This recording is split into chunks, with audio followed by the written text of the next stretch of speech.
Vous écoutez le Trèfle, le podcast francophone des Boston Celtics.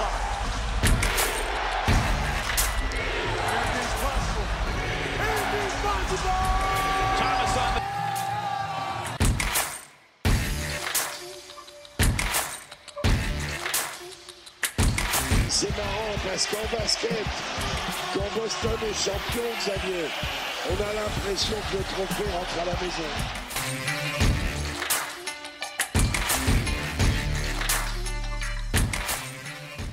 Salut à toutes, salut à tous et bienvenue sur le podcast Le Trèfle. Johan pour vous accompagner dans cet épisode. Un épisode qui va être quelque part entre l'épisode de saison régulière, on va dire, pour nous au Trèfle, et à la limite de l'hors-série en fait, puisque nous allons parler de la draft. Et alors, la partie régulière, on va dire, c'est qu'on va parler de la draft du point de vue des Celtics. On va s'intéresser aux prospects qui pourraient être sélectionnés par Boston au soir de la draft, mais pas seulement. C'est pour ça que je parle aussi d'un épisode qui peut s'approcher un peu du hors-série, c'est qu'on va s'autoriser à parler un petit peu de cette draft 2025, tout court en fait, c'est-à-dire de ce qu'on va voir, de ce qui va se passer en théorie dans cette draft, des joueurs intéressants, etc. Je vais vous réexpliquer ça dans un instant, mais avant ça, je vous présente mes compagnons pour cet épisode. Je suis accompagné de deux experts du scouting. Le premier, c'est... j'ai failli dire le boss, mais ça lui plaît pas. Il dit qu'il n'y a pas de chef au trèfle, mais en tout cas, c'est le membre fondateur du trèfle. Et c'est un expert de l'analyse des prospects, donc, puisqu'il était chez Café Crème Sport jusqu'à l'année dernière. Et comme leur section scouting NBA a fermé, en quelque sorte, si j'ai bien compris, il a été transféré chez Envergure. C'est Titouan. Comment ça va, Titouan? Oula, attends, il y a eu beaucoup trop de mots sympas là, chef, expert, beaucoup trop de mots. Le costume est trop gros, j'ai pas les épaules.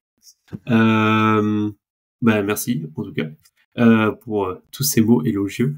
Je sais pas si c'est un transfert. J'ai fait la demande avec le troisième larron qui est avec nous ce soir, qui m'a pistonné, on peut dire les coulisses.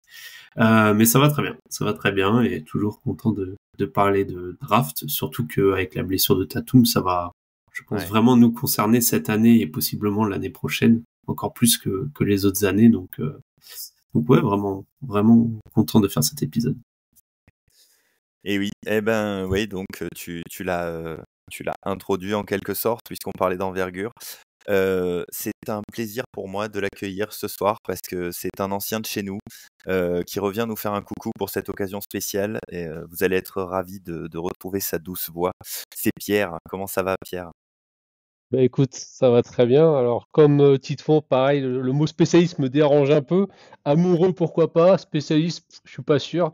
J'avais quand même dit, annoncé, je vais le redire pour dire un peu la crédibilité que je peux avoir.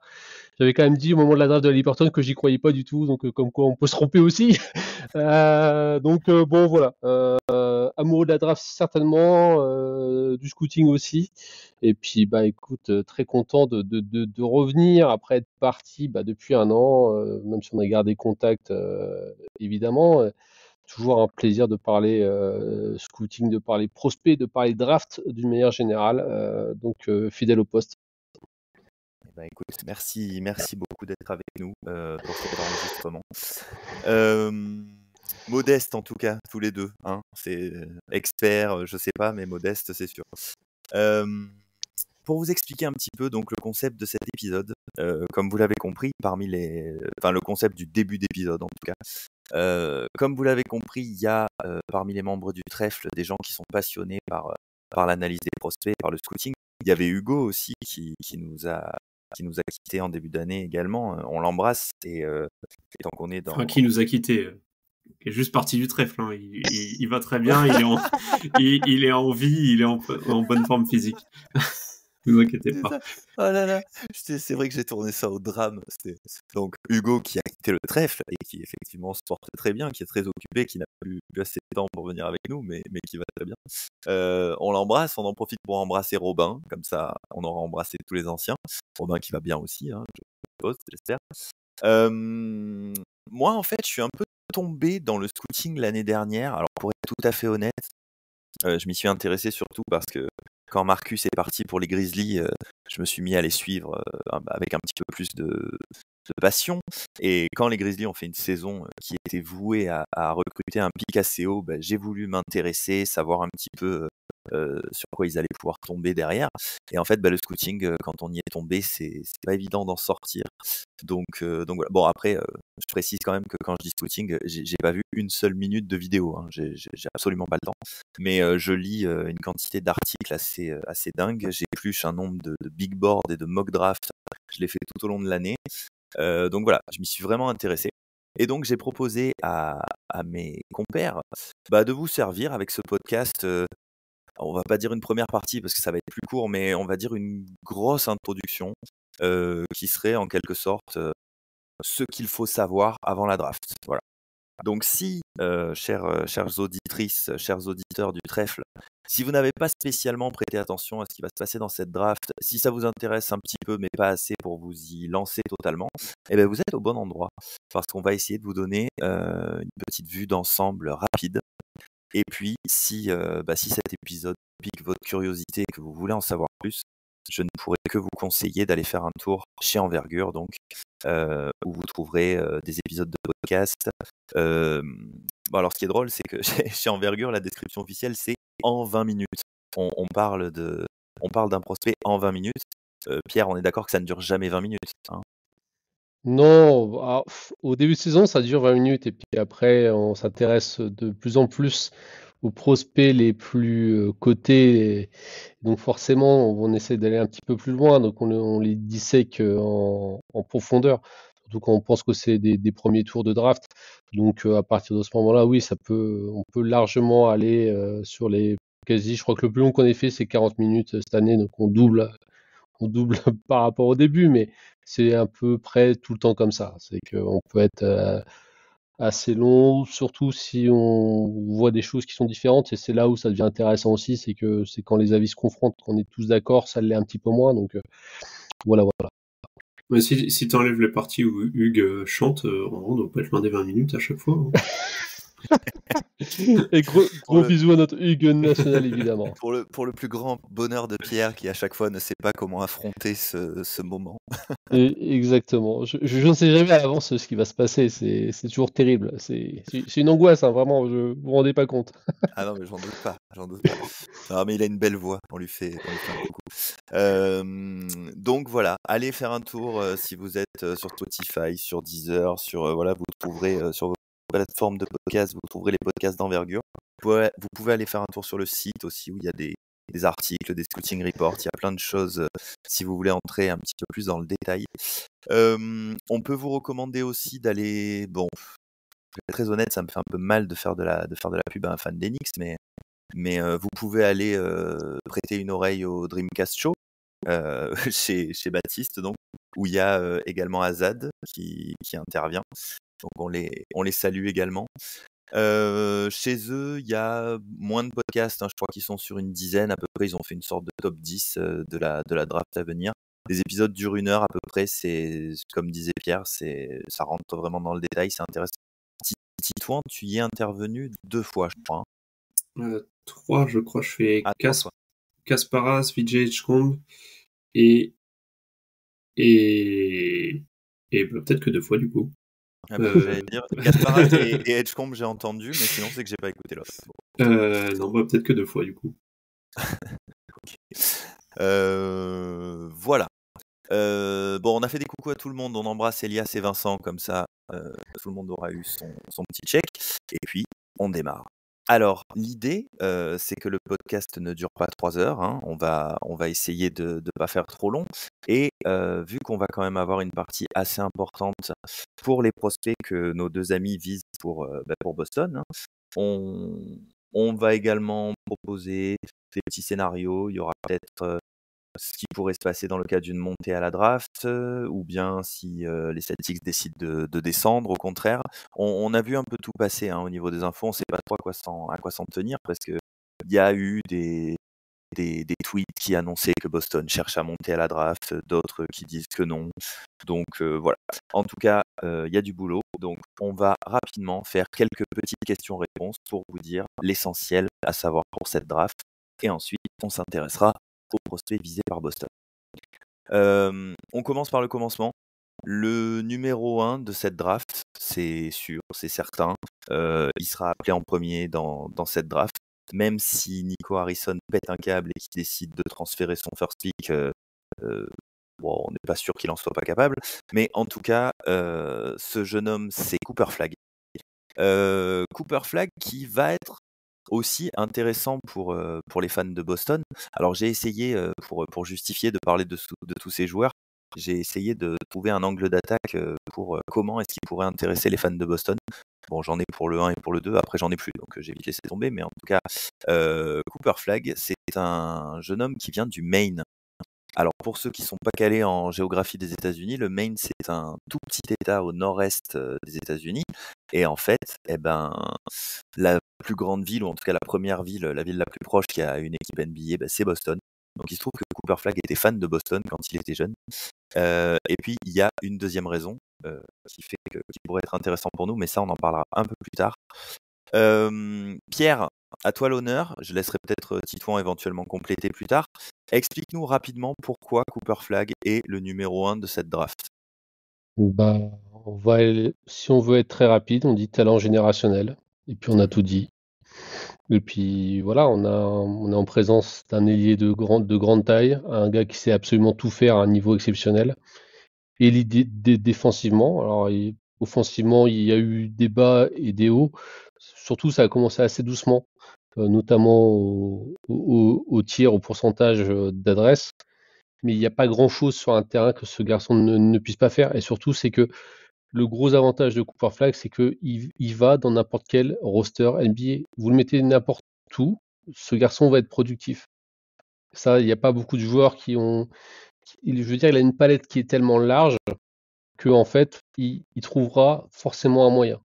Même s'il finissait à Washington, il trouverait un moyen d'être bon, j'en suis convaincu. Donc voilà, c'est ce genre de joueur assez hors sol, on va dire, qui arrive très très rarement, quoi. Donc c'est un talent générationnel. Comme tu l'as dit, il vient du Maine. Même pour ceux qui sont pas fans de géographie, il y avait quand même un indice, c'est que l'équipe affiliée à Boston, c'est les Maine Celtics. Donc Maine, voilà. Donc il y a un moyen quand même de trouver sans être bon en géographie. Voilà pour faire simple. Je veux dire, il est grand, il est jeune, il défend très très fort. Son plancher pour moi, c'est Andrei Kirilenko. C'est vraiment ça, ce sera ce qui sera dans 2 ans et dans 4, 5, 6 ans, ça peut être un joueur extraordinaire et merveilleux. Ok. Titouan, quelque chose à ajouter? Non, moi je nuancerais juste sur le mot générationnel où je trouve qu'on le sort un peu à tort et à travers, et c'est pas pour faire offense à Cooper Flagg, mais pour moi, c'est le concept même de générationnel, c'est que t'en as pas un ou deux à chaque draft tous les ans, et au final, tous les ans, on nous dit lui il est générationnel, lui il est générationnel. Je pense que Cooper Flagg est le meilleur des prospects non générationnels. Mais pour moi, générationnel, c'est vraiment c'est les LeBron, c'est Zion, le prospect qu'il était. Enfin, c'est vraiment ces gars-là. Et je pense que Flagg est un petit cran en dessous, ce qui il n'en reste pas moins un potentiel All-NBA. Enfin, tous les prospects générationnels. Enfin, faut pas forcément être un prospect générationnel pour réussir en NBA et être une star. Donc, tout comme Tatum, par exemple. Je pense pas qu'il était vendu comme un... Je scoutais pas trop à l'époque, mais des retours que j'ai pu lire ou entendre après coup, je crois pas qu'il était attendu comme un prospect vraiment générationnel, et pourtant ça reste maintenant. Aujourd'hui, c'est un top 5, 7, 8 joueur NBA, donc voilà, juste je pense que le mot générationnel, on l'a un peu galvaudé. Je dirais pas ça sur Flagg, mais ouais, je pense que c'est un des meilleurs prospects non générationnels qu'on a vu depuis très longtemps. Ouais, moi, je maintiens. Je maintiens mon générationnel. Vraiment, vraiment. Alors, Je pense vraiment qu'il est de cela. Et ceci dit, voilà, je comprends où veut en venir Titouan, c'est on a le générationnel facile. Après, en vrai, si l'année dernière, à aucun moment donné, on a pu dire ça, par exemple, quand même. Bon, Ouais. je veux dire, ouais. Bon, c'est il y vrai que a, la QV de l'année dernière fait donc peut-être voilà, exception à la règle, mais je oui. dirais pas ça de Dylan Harper qui sera le numéro 2. Je le vois beaucoup moins dans cette catégorie-là. Euh, pour autant, moi, je maintiens, je pense que c'est un joueur générationnel. Vraiment. Parce c'est un garçon qui a tout en magasin.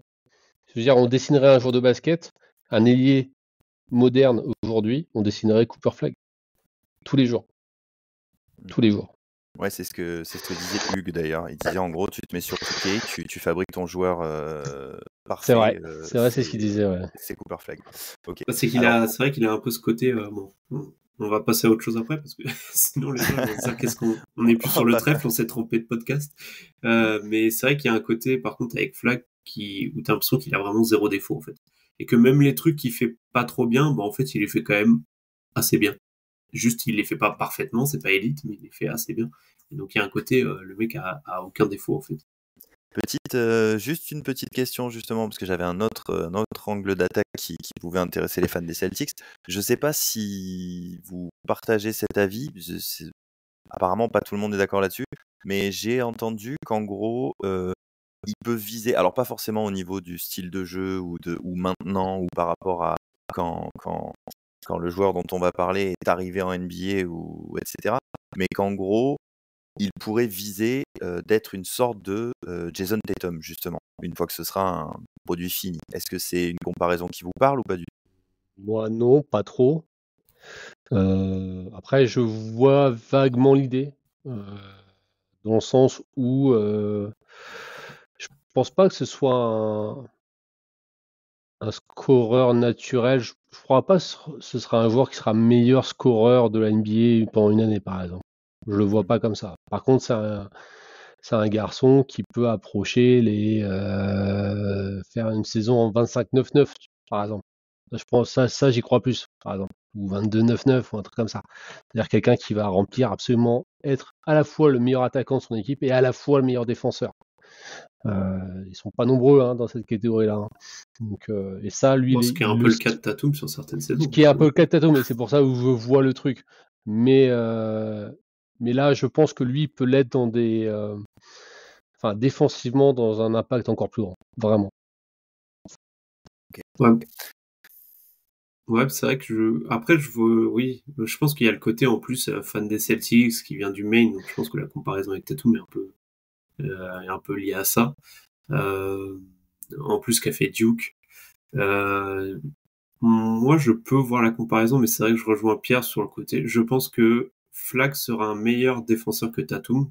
Et pourtant, Tatum est un défenseur. Je sais pas s'il est sous-coté là-dessus, mais en tout cas, c'est un très bon défenseur. Mais par contre, possiblement que Tatum est il sera un meilleur scoreur que Flag, je pense. Vraiment dans la création de son tir, la création d'attaque pour lui-même notamment, et même pour les autres d'ailleurs. Je pense que si on fait très simple, si on schématise très simple, je pense que Tatum est et sera toujours un meilleur joueur offensif que Flag, même Flag Prime. Par contre, je pense que défensivement, Flag pourrait devenir un meilleur défenseur que ce que n'est ou ce que n'a été Tatum. Ok. Bon, alors on enchaîne donc. Pierre, tu m'as tenté une jolie passe D tout à l'heure, mais j'avais encore une question. On va passer au numéro 2 donc, de cette draft. Pareil, quand on regarde les mocks, les big boards, il n'y a pas un monde où Flag n'est pas numéro 1 et il n'y a pas non plus un monde où Dylan Harper n'est pas numéro 2. Le tout petit angle que j'ai trouvé pour intéresser les fans de Boston, c'est qu'il y a eu une idée qui a circulé selon laquelle les Spurs pourraient peut-être envisager d'envoyer leur pick numéro 2 à Boston en échange de Jaylen Brown. Alors après ça, chacun se fera son idée et c'est très peu probable, mais nous on dirait pourquoi pas, je pense. Titouan, c'est ton tour. Pourquoi est-ce que Dylan Harper est clairement le numéro 2 de cette draft? Bon, déjà parce que c'est un bon joueur, mais je pense que c'est aussi, et peut-être qu'on en parlera un peu avec Pierre, mais c'est aussi le fait que cette année, il y a vraiment le 1, le 2, et derrière, c'est quand même beaucoup plus flou, et avec beaucoup de joueurs qui ont des potentiels, mais aussi des compromis, etc., sans vraiment potentiel très clair. Euh, donc je pense que c'est ça aussi qui l'aide à être numéro 2 et pas être plus bas. Mais pourquoi? C'est tout simplement parce que c'est probablement le meilleur. Enfin non, du coup il y a Flag, mais c'est, je pense, le porteur de balle un peu. Enfin, c'est un grand porteur de balle et ça, du coup, ça a une valeur quand même assez immense. Et du coup, je pense que offensivement, c'est vraiment le meilleur initiateur d'attaque de cette QV. T'as un porteur de balle qui fait, je crois qu'il doit faire 1m96 ou 1m98, un truc comme ça. Je crois 1m98. Donc c'est quand même assez grand et qui a beaucoup de valeur dans la NBA actuelle. Euh, et c'est un joueur qui met beaucoup de pression au cercle. Tu peux le voir splitter les pick and roll, snake le pick and roll, donc c'est-à-dire vraiment de contourner en fait après l'écran pour mettre son vis-à-vis dans le dos et essayer de battre le drop comme ça. C'est vraiment un joueur qui, balle en main, peut créer beaucoup d'attaques et même si c'est pas un passeur enfin, surdéveloppé, c'est un bon passeur, mais c'est pas un passeur du niveau des Jokic, des Doncic, etc. Et tout ce qui finit en hitch. Mais ça reste un passeur plus que bon et du coup, bah, ça en fait, je pense très rapidement les équipes, du moins les scouts le projettent comme ton porteur de balle primaire qui aura 30% d'usage dès son année 1 ou 2. Donc en fait, je pense, c'est le genre de joueur que tu cherches quand tu construis un roster. Tu vas pas chercher en priorité tes role players ou ton rim protecteur, mais qui va faire juste du rim running en attaque. Tu vas chercher ton go-to guy, ton gars à qui tu vas filer la plus grosse charge offensive. Et du coup, je pense que bah après Flag, Harper est ce gars-là. Ok. Pierre, tu vois quelque chose à ajouter? Ouais, peut-être insister aussi sur sa capacité à défendre. Je trouve que en défense, c'est quand même un garçon qui a un gros corps, qui est déjà charpenté. Alors, pas forcément, il est encore un peu chubby même, je trouve.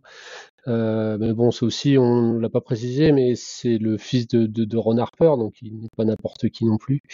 En NBA, si vous étiez fan des Bulls dans les années 90, vous savez forcément qui c'est. Donc il y a un pédigré basket. Il y a aussi le fait que défensivement, bah, pour le coup, c'est aussi son père était connu pour ça. Lui, il a quand même eu un peu les gènes aussi, même si c'est offensivement qui se démarque. Ça reste c'est un joueur très complet et offensivement qui peut faire les différences, comme l'a dit Titouan, c'est vraiment sa capacité sur pick and roll, pick and pop à faire les choix et sa capacité à agresser le cercle, à se servir de son corps, qui se sert aussi de son corps en défense. Enfin, vraiment, il y a beaucoup de choses à aimer chez Dylan Harper. Hein. Ok. Si les Spurs nous l'offrent contre Jaylen Brown, on prend. Bah, en fait, le truc, c'est que en 1, la question se pose pas, et en 2, la question se posera pas. Comme là, je rejoins complètement Titouan, c'est après où il peut y avoir du débat. Mais Ouais. 1 et 2, c'est lock, et c'est lock quasiment depuis le début, en fait. Peut-être pas depuis le début, mais depuis décembre, on sait que c'est dans cet ordre-là, quoi. Et ça bougera pas. Ça bougera pas. Ok. On va continuer. Alors, il y a, comme tu dis, oui, effectivement, je crois que les premiers boards en novembre, il y avait encore du Dylan Harper en 3, mais voilà, depuis décembre, il n'y a plus de boost. Donc, il n'y a aucun monde où Cooper Flag n'est pas numéro 1 et aucun monde où Dylan Harper n'est pas numéro 2. Et jusqu'à il y a très peu de temps, c'était pareil pour les places 3 et 4. Mais en tout cas, on connaissait le 3 et 4, on connaissait pas forcément l'ordre. Et puis, ça a l'air de bouger un petit peu. On va parler d'un joueur qui s'appelle Ace Bailey. Alors, les scouts français, parce que je regarde un peu quand même ce qui se fait chez les copains, sont beaucoup plus frileux sur ce joueur. Par exemple, je regardais tout à l'heure chez vous, chez Envergure, dans le consensus, il est 9e. Ace Bailey, qui est donc si j'ai bien compris, en fait, c'est une promesse qui, si tout clique, peut être un joueur extraordinaire, mais il y a quand même de fortes raisons de douter. Alors, est-ce que aux États-Unis, on veut acheter le truc en se disant que ça va forcément marcher et chez nous un peu moins? En plus de ça, il a une stratégie, là, je lisais encore tout à l'heure, il a une stratégie d'avant-draft qui est assez étrange, c'est-à-dire que apparemment, il est persuadé d'être un top 3 de draft et il s'attend à ce qu'on trade up pour lui, il exige du temps de jeu, il veut des promesses, enfin bon. Pierre, puisque tu en parlais tout à l'heure, explique-nous un peu le cas de Ace Bailey. Ouais, quand tu dis frileux, c'est un euphémisme, hein. C'est c'est même un peu plus que ça. C'est vrai que le garçon pose question parce qu'effectivement, c'est un ailier pareil de grande taille, de faire de 6, de 7, qui est capable de dribbler, se créer son tir, faire des choses très difficiles en attaque, mais avec un pourcentage qui reste très correct. C'est un garçon qui a objectivement du talent. Après, tu en as parlé aussi un petit peu.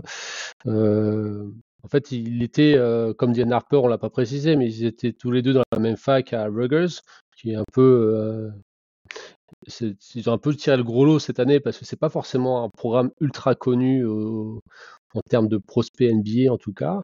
Et donc du coup là, ils en avaient deux en même temps et la cohabitation s'est passée relativement, c'est bien passé, mais je veux dire, ils n'ont pas eu de résultats non plus ensemble au niveau NCA. C'est une équipe qui a beaucoup perdu, qui est même pas à 50% de victoire si je dis pas de bêtises. Titouan, il confirmera, je crois. Donc voilà, après, toi t'en as parlé, sa stratégie pré-draft est assez cataclysmique. En fait, il envoie tous les mauvais signaux. Moi, c'est un joueur que j'apprécie pas beaucoup dans le sens où c'est un joueur qui est très brouillon, qui fait très peu de différence balle en main, qui même s'il dribble, on a l'impression qu'il dribble bien, mais en fait, il crée jamais d'espace. C'est quelqu'un qui s'est créé pour lui-même, très peu pour les autres. C'est un peu, voilà, il y a du talent, mais c'est très brouillon. Mais c'est comme l'était un Ron Holland l'année dernière. C'est ce genre de joueur que moi, j'adhère pas déjà de base. Et en plus de ça, quand le comportement ou les déclarations font un peu peur, c'est certainement pas sur le type de joueur où j'irais. Mais encore une fois, je ne suis pas GM et heureusement pour les franchises NBA, je pense. Et il y a un monde où ça peut marcher. Effectivement, il y a un monde où ça peut marcher, où ça peut s'aligner. Les signaux sont pas très bons, on va pas se mentir. Mais je peux comprendre qu'on puisse prendre le pari. C'est toujours la même chose parce que en termes de talent, ce garçon a un truc. Donc voilà. Ok. Qu'est-ce qui fait, selon toi, Titouan, qu'est-ce qui fait que parce que là, du coup, je refaisais mon big board tout à l'heure. Même s'il baisse un petit peu et que maintenant il peut être vu jusqu'à 6e, il reste quand même dans la moyenne des mock drafts. Il reste apparemment numéro 3. Qu'est-ce qui fait, selon toi, que les Américains achètent comme ça? Parce qu'il fait des gros dunks et qu'il vend des highlights. En vrai, je suis pas loin de penser que c'est vraiment ça, parce que en vrai, je comprends pas trop, et encore plus depuis le combine, parce que au début de la saison, Bailey, il était attendu, donc il est attendu assez haut, et surtout, il était annoncé à 6'10", donc quasiment 2m10, enfin 2m8. Et donc là, on se disait, bon, ok, si c'est un gars de 2m8 qui peut vraiment shooter et vraiment se créer son tir, même si la sélection de tir est catastrophique, bon bah il est jeune, tu peux quand même acheter le potentiel. Ok, un mec qui peut se créer son tir du haut des 2m8, voilà, en NBA ça a beaucoup de valeur, donc tu peux te dire pourquoi pas. Le problème c'est que bah le combine est passé et en fait il fait pas 2m8 mais il ferait plutôt 2m2, 2m3. Et du coup, bah, enfin, là, t'as quand même 5 cm de différence. Et mine de rien, dans une NBA où on veut des créateurs de balles toujours plus grands, je dis pas que un ailier de 2m3 qui peut se créer son tir, c'est pas intéressant. Oui, c'est intéressant. Mais est-ce que finalement 2m3 c'est une taille, on va dire entre guillemets un peu plus standard en 2025, et du coup tu peux plus facilement trouver des ailiers, enfin du moins des joueurs de 2m03 qui peuvent se créer leur tir de manière plus efficace que ce que fait Bailey. Alors que s'il faisait 2m08, là trouver des joueurs de 2m08 qui peuvent se créer leur tir, même avec même avec de l'inefficacité comme Bailey, là c'était plus rare. Donc finalement, moi je trouve que le combat il l'a pas vraiment, enfin devrait l'avoir desservi, et pourtant il est toujours assez haut, ce qui est un vrai mystère en fait chez moi, parce que en fait pour moi, même si tu crois vraiment en Bailey, pour moi le meilleur des scénarios c'est un gars à la Jabari Smith, où j'ai entendu des comparaisons genre Michael Porter Jr. C'est ce genre de gars-là qui sont des joueurs qui ont de la valeur, parce que c'est des grands qui peuvent shooter à 3 points, donc écarter le terrain, donc voilà. Et du coup en défense, ne serait-ce que par leur taille, parce qu'après il y a aussi des problèmes de compréhension de lecture défensive, ça c'est un autre sujet, mais ne serait-ce que par leur taille, ont les outils en fait théoriques pour être de bons protecteurs de cercle et de bons défenseurs. Donc là le potentiel est intéressant, mais du coup dans le meilleur des mondes, oui c'est un Michael Porter Jr., c'est un Jabari Smith, c'est intéressant, mais c'est pas non plus un All-NBA comme on essaye de nous le vendre, et je pense pas que ce soit un top 3 de la draft. Donc oui, comme Pierre, je suis pas très chaud sur Bailey, et j'avoue que quand en plus on voit que finalement il est pas vraiment aussi grand que ce qu'on pensait, j'ai vraiment du mal à comprendre la hype autour de lui. Ok.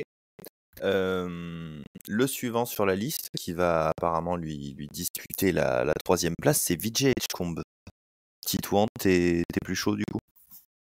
Alors je suis plus chaud que Bailey, mais on va dire que c'est plus, je suis moins chaud sur Bailey que sur Edgecombe, plutôt que je suis plus chaud sur Edgecombe que sur Bailey.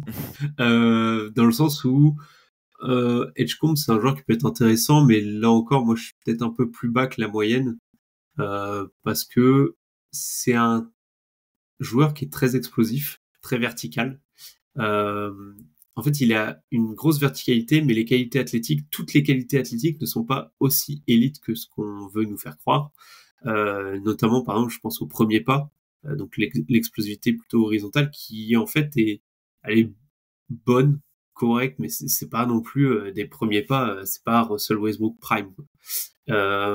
Donc ça déjà c'est un premier point qui est assez problématique, parce que du coup si tu projettes Edgecombe comme un potentiel top 3 de draft, et comme j'ai pu le voir un peu par-ci par-là comme un potentiel All-Star, ça veut dire que tu crois en sa capacité à se créer son tir, à minima pour lui-même, mais potentiellement aussi pour les autres.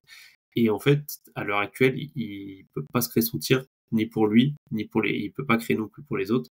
Et pour moi, pour créer son tir, il faut soit avoir un gros premier pas qui te permet de créer l'écart en fait de par tes qualités athlétiques, de par ta vitesse, mais ça pour moi il l'a pas. Soit tu as le dribble, et ça pour le coup c'est un de ses plus gros défauts, il a vraiment aucun dribble, donc pour le coup il peut pas créer d'écart de par son dribble. Soit tu fais la différence, tu crées le chaos par ton passing, et là pareil, c'est un passeur fonctionnel, mais c'est pas un passeur qui, de par une seule passe, va casser les lignes de défense en fait. Et du coup, bon, pour faire plus rapide, moi je pense que Edgecombe ça va être un bon role player, parce que c'est un bon défenseur, et je crois en son shoot, donc je pense que ça va être c'est un peu l'étiquette facile, mais je pense que ça va être un bon 3&D, mais je pense pas que ce sera beaucoup plus. Ok. Pierre, qu'est-ce que tu en penses toi? Ouais, Edgecombe qui joue à Baylor cette année. Alors lui, c'est pareil, il a eu un début de saison un petit peu en dents de scie, c'était un petit peu compliqué. Puis au fur et à mesure de la saison, c'est quand même un garçon qui a prouvé qu'il pouvait s'adapter, et qui était dans une équipe où le contexte n'était pas forcément ultra favorable non plus sur la composition de l'équipe, avec beaucoup de joueurs qui étaient censés être des porteurs de balles et qui finalement portaient pas grand-chose. Bon, après, je rejoins un peu Titouan sur ce qu'il a dit. Moi, quand je vois ce joueur-là, en fait, moi, je crois que son plafond, entre guillemets, ce serait un Victor Oladipo, quoi. Donc, c'est un peu ce problème des joueurs de cette taille, qui sont un peu des combos, et lui, c'est vraiment ça, en fait. Il est vraiment dans un espèce d'entre-deux, où c'est toujours un petit peu, enfin, c'est pas des profils où j'adhère beaucoup, tout ce qui est combo garde. J'ai un peu du mal parce que finalement, en fait, quand on parle d'un combo, généralement, on dit que c'est un 1-2. En fait, c'est un 2 qui a pas le choix de jouer 1. En fait, c'est souvent comme ça que ça marche. Donc, bon, c'est pas forcément ma grosse cam, j'ai envie de dire, de base. Pour autant, là, autant j'ai critiqué l'attitude que pouvait avoir un Ace Bailey. Je pense qu'avec lui, de ce côté-là, il y a un peu, c'est plutôt l'inverse, quoi. Ça a l'air d'être un bon gars. Pour le coup, ça a l'air d'être un bosseur. C'est quelqu'un qui. Donc, il y a quand même des garanties par rapport à ça, et ça, c'est aussi mine de rien super important. Et lui, je pense que alors, j'en ai aucune idée, mais je pense que les retours sur ses interviews pré-draft doivent être relativement positifs sur lui. J'ai pas trop de doute que ce soit un gars qui ait les pieds sur terre, etc. Donc, parce il a connu une drôle de saison hein, quand même là cette année. Donc, voilà. Moi, je serais peut-être un peu plus enthousiaste que Titouan, mais il me fait pas lever de ma chaise non plus, même si après, c'est une machine à highlights.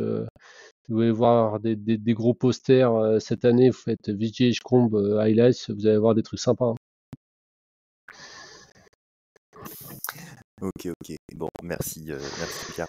Bon, on va pas vous faire la mock draft en entier, hein, parce que sinon, sinon ça va durer très longtemps. Mais voilà, ces 4-là, a priori, sauf, moi j'allais dire sauf surprise, non, pas forcément, parce qu'au final, il y a de plus en plus de scénarios dans lesquels ils peuvent sortir du top 4, surtout Ace Bailey.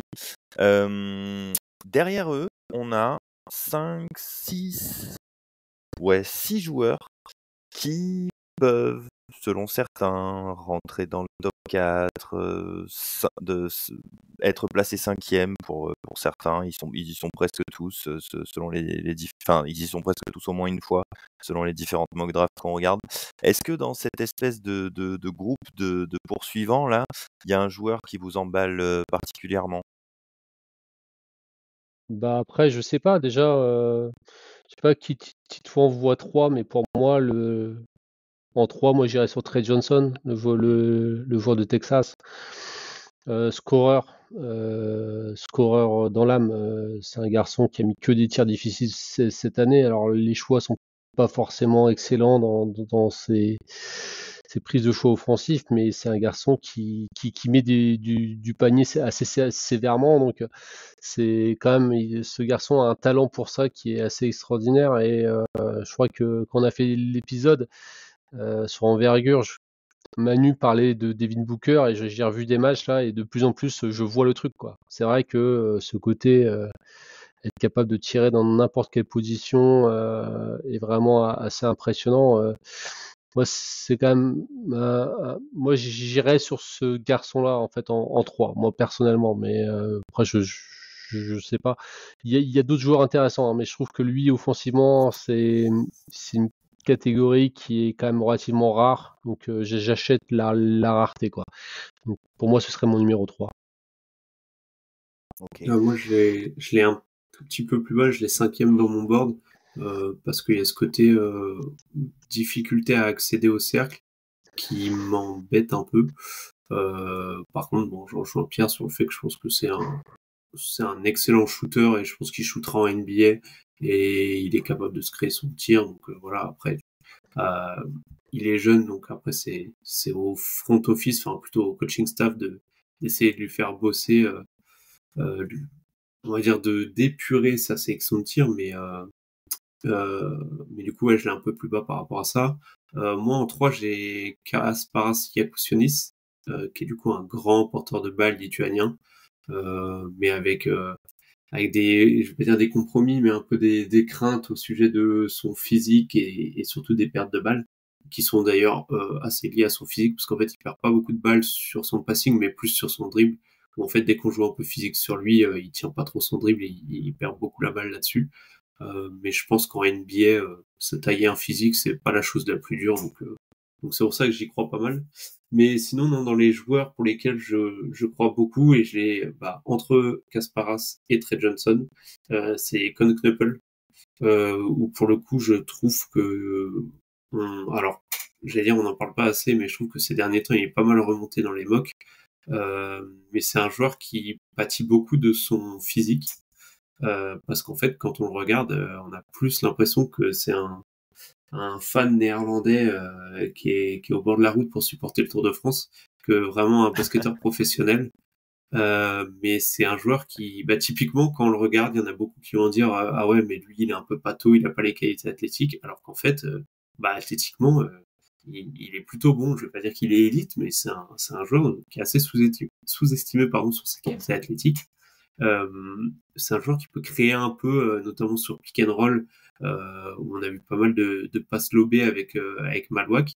Alors oui, bien sûr, c'est pas Dylan Harper, c'est pas Doncic, tout ça, mais je pense que ce sera probablement, je pense pas que ce sera une star en NBA, mais si on me dit dans 5, 6, 7 ans qu'il fait partie des 2-3 meilleurs role players de la ligue, un peu à l'instar d'un Derrick White, franchement, je suis pas choqué.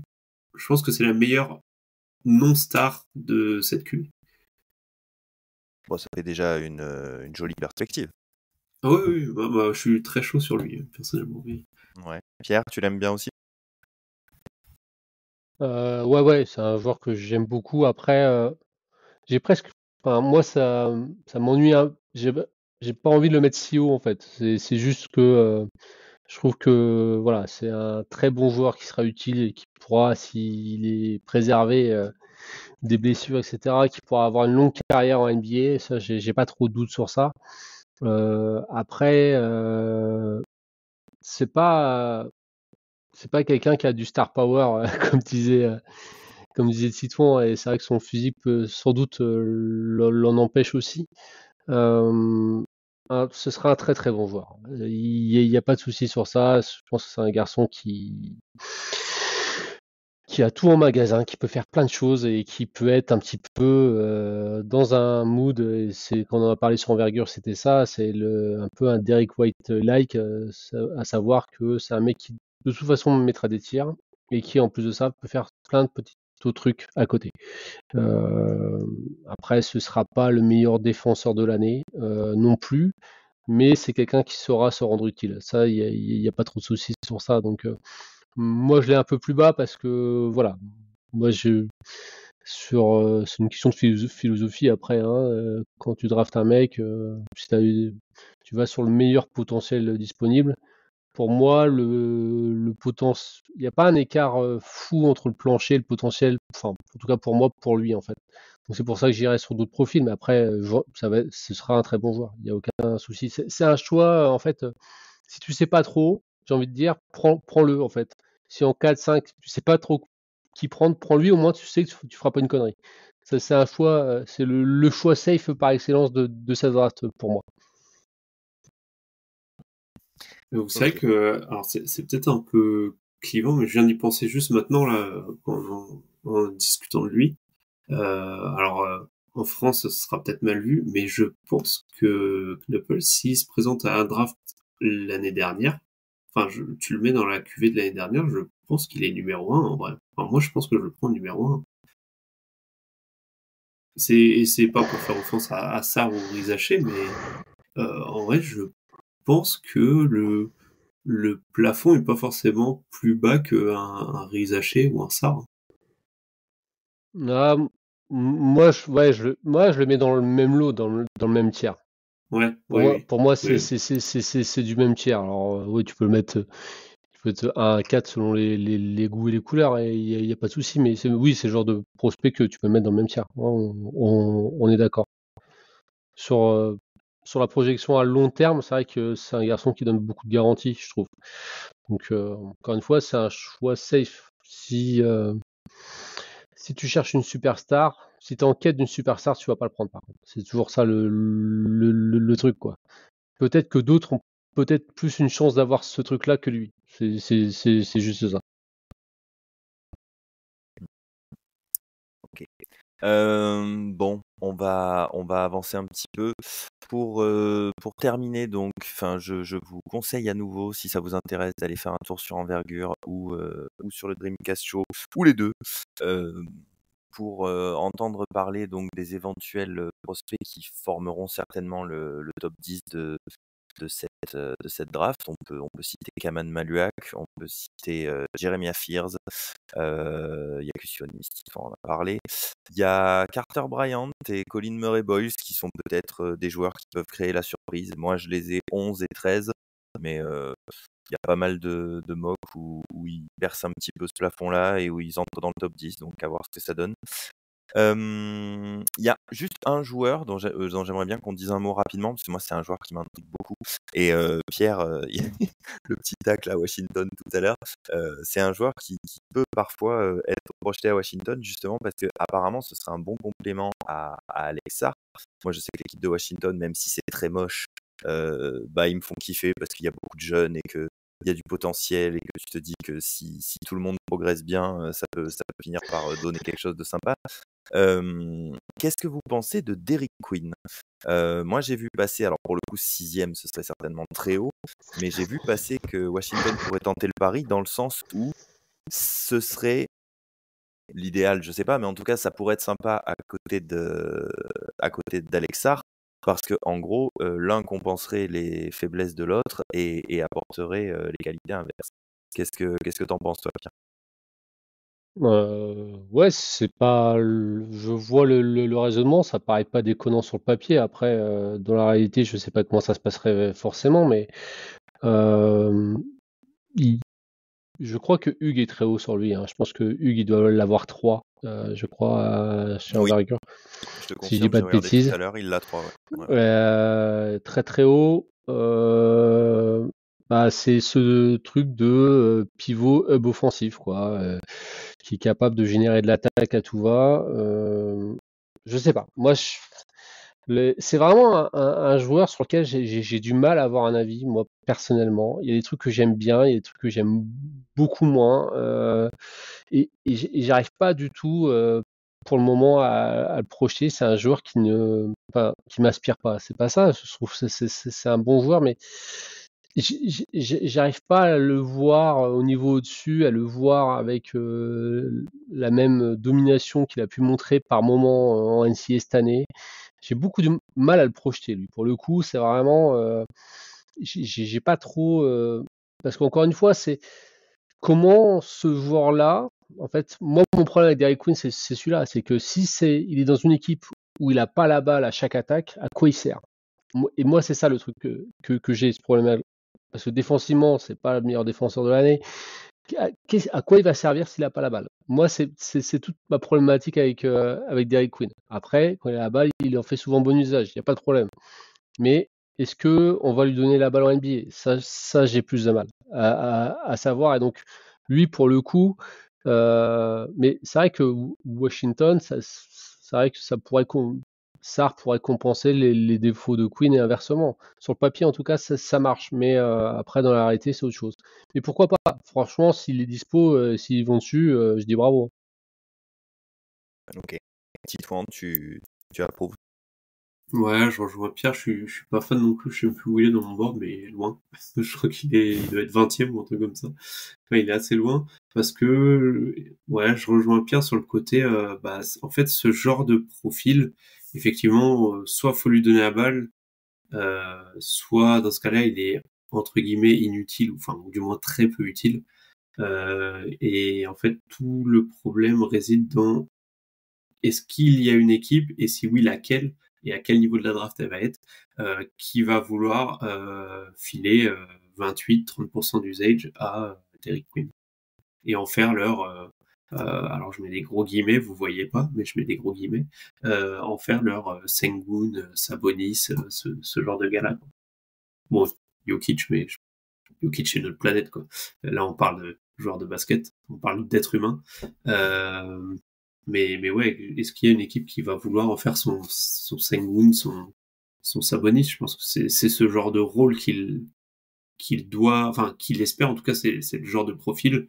Mais je sais pas s'il y a une équipe qui est à ce point en dèche de création offensive et vraiment à la recherche de son go-to guy au point de faire ça de tête. Je dirais peut-être Brooklyn pourrait le faire, Utah, Utah pourrait le faire.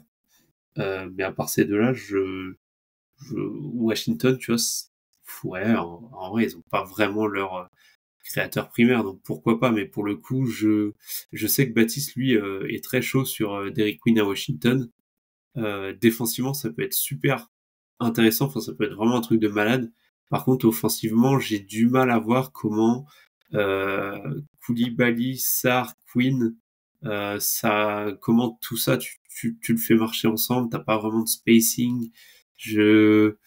Bon, tu peux créer ton spacing autrement que par le shoot, mais notamment par les poses d'écran. Mais Derrick Queen, c'est pas un très bon poseur d'écran non plus. Donc, ouais, je suis pas fan du fit avec Washington pour le coup.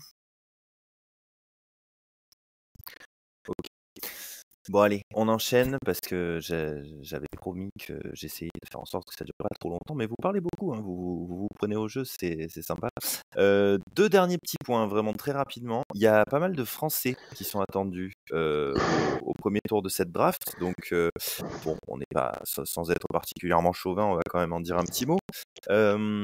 Alors, il est possible qu'il y en ait jusqu'à 5 au premier tour. Il y en a qui sont un peu en train de monter, d'autres qui sont un peu en train de descendre. Il y en a deux qu'on va se garder pour plus tard parce qu'on en parlera dans une autre section. Est-ce que vous voulez peut-être dire un petit mot sur Noah Essanguet, qui est très certainement celui qui sera pick en premier. Il y a donc Nolan Traoré et Johan Béringer qui traînent en fin de premier tour. Alors Nolan Traoré, en début d'année, on le projetait beaucoup plus haut et puis apparemment ça a bien baissé. Et puis tant que je vous lance, s'il y a un joueur dans dans ce premier tour qui vous plaît particulièrement et dont vous avez envie de vite dire un mot avant qu'on passe aux Celtics, allez-y, libre cours à vous sur tout ça. Bah, je dis un petit mot sur Essanguet parce qu'après je laisserai Pierre parler. Béringer, je l'ai pas vu, Noah Penda non plus, et je laisserai Pierre parler de son protégé, Nolan Traoré. Hashtag SQBB. Donc du coup sur Noah Essanguet, vite fait, alors oui, bon, pour le coup je vais pas être très positif parce que je suis pas un grand fan. En fait, j'aime bien je trouve le profil peut être intéressant de grand qui peut défendre beaucoup de positions, qui peut switcher.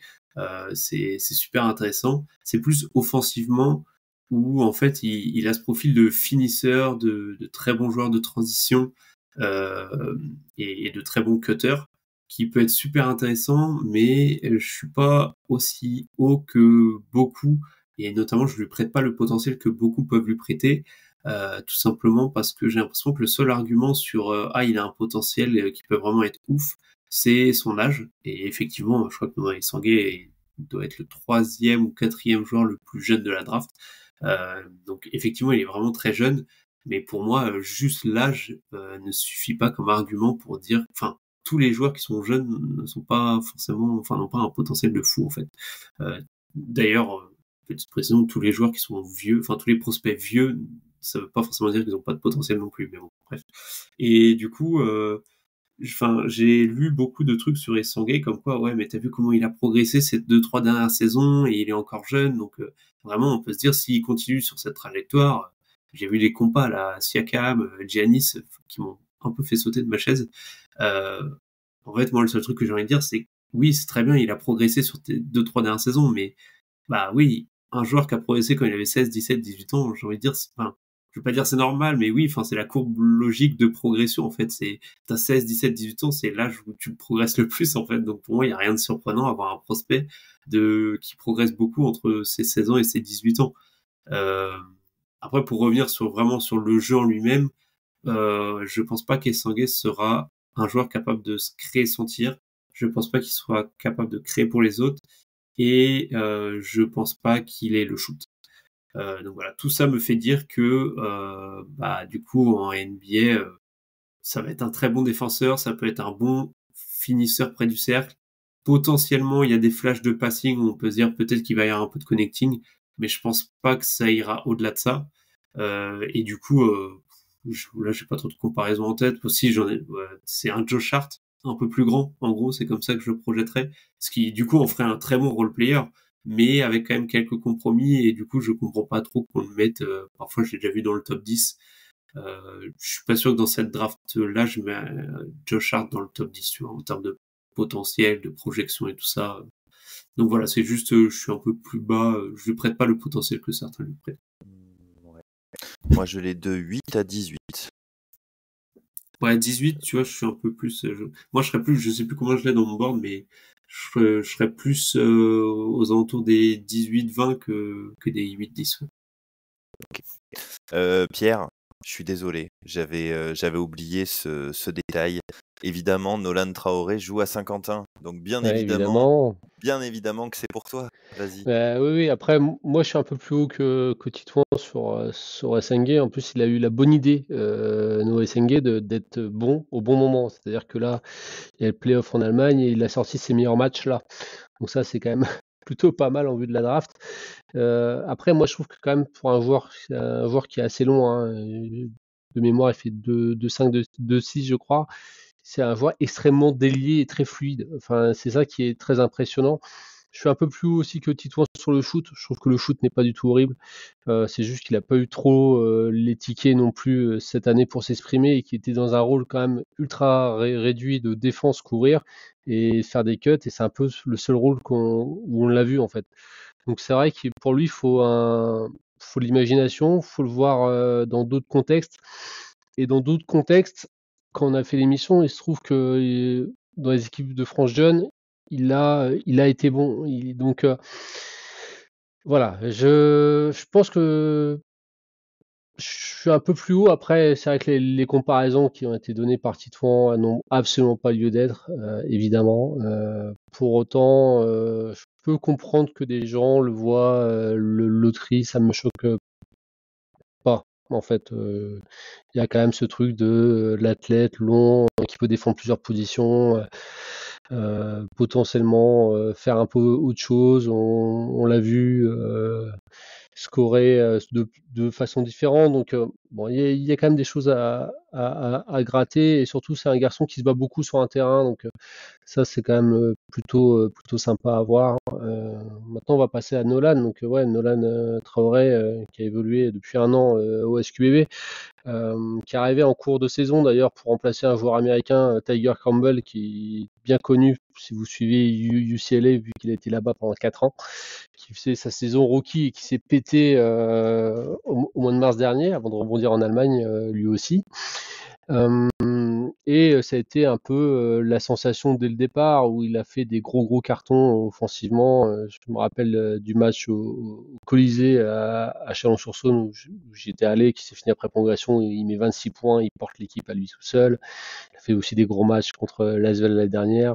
Là, cette année, contre Paris, à chaque fois, Saint-Quentin a battu 2 fois Paris cette saison, qui paraît quand même une équipe Euroleague qui allait loin. Et à chaque fois, il a été très bon. Bon, après, j'entends hein, la petite musique actuelle qui est de dire oui, c'est pas un prospect parfait, ça c'est sûr. Défensivement, il a relativement peu progressé et c'était vraiment son souci majeur, c'est qui il peut garder en NBA, et la réponse c'est pas grand monde malheureusement.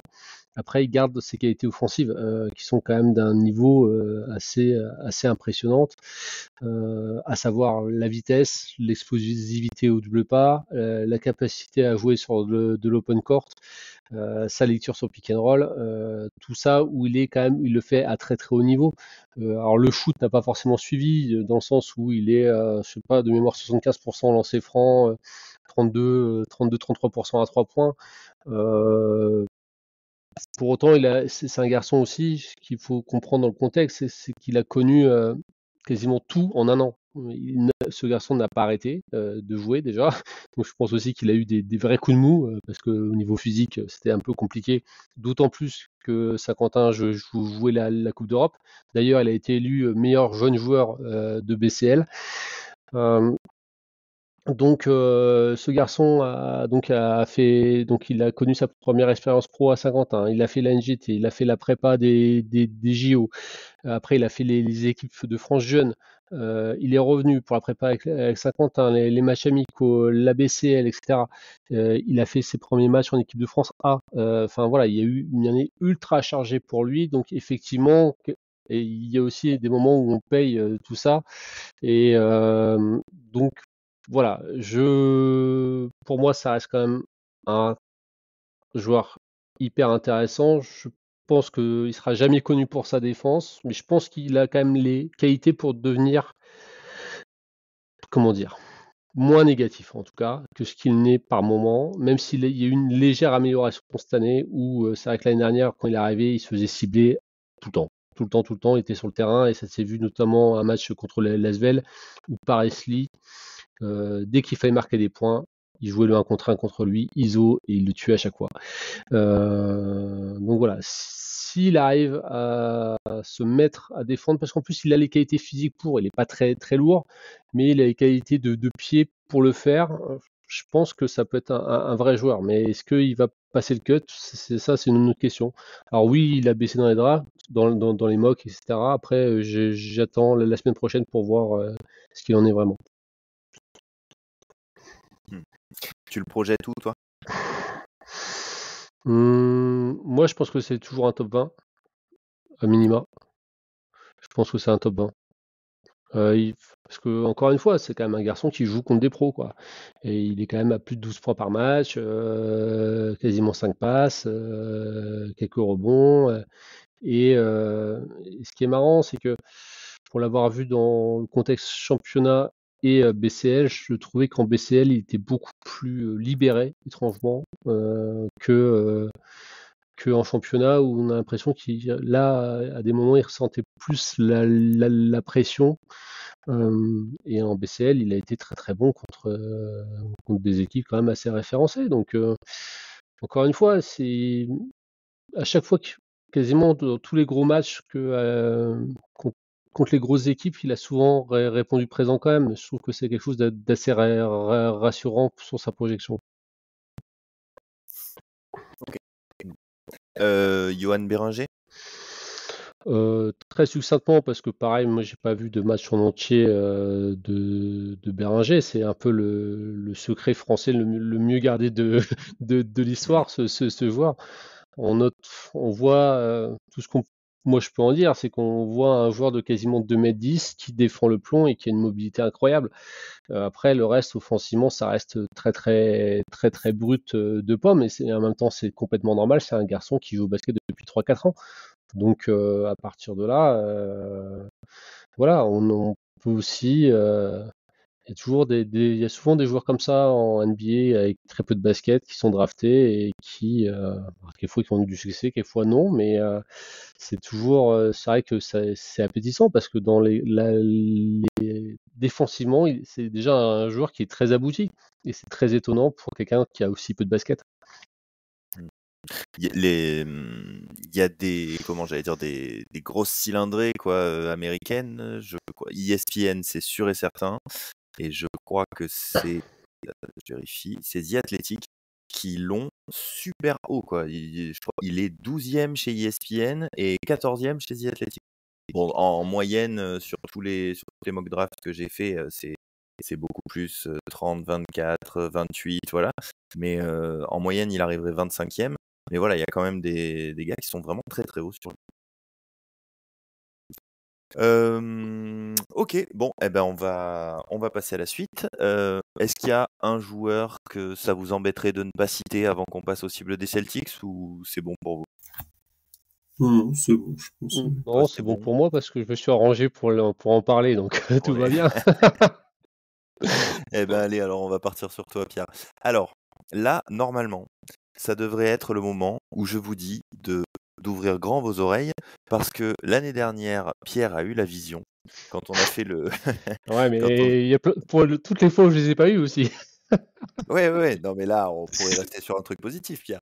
Donc comme l'année dernière, il nous a sorti Baylor Scheierman quand on a fait l'épisode pré-draft, j'aurais envie de vous dire, écoutez bien, parce que là, on tient le futur pick des Celtics, sauf que, on en parlait juste avant de commencer l'enregistrement, moi je pense que le joueur dont Pierre va nous parler va être drafté bien plus haut, mais bon, on verra.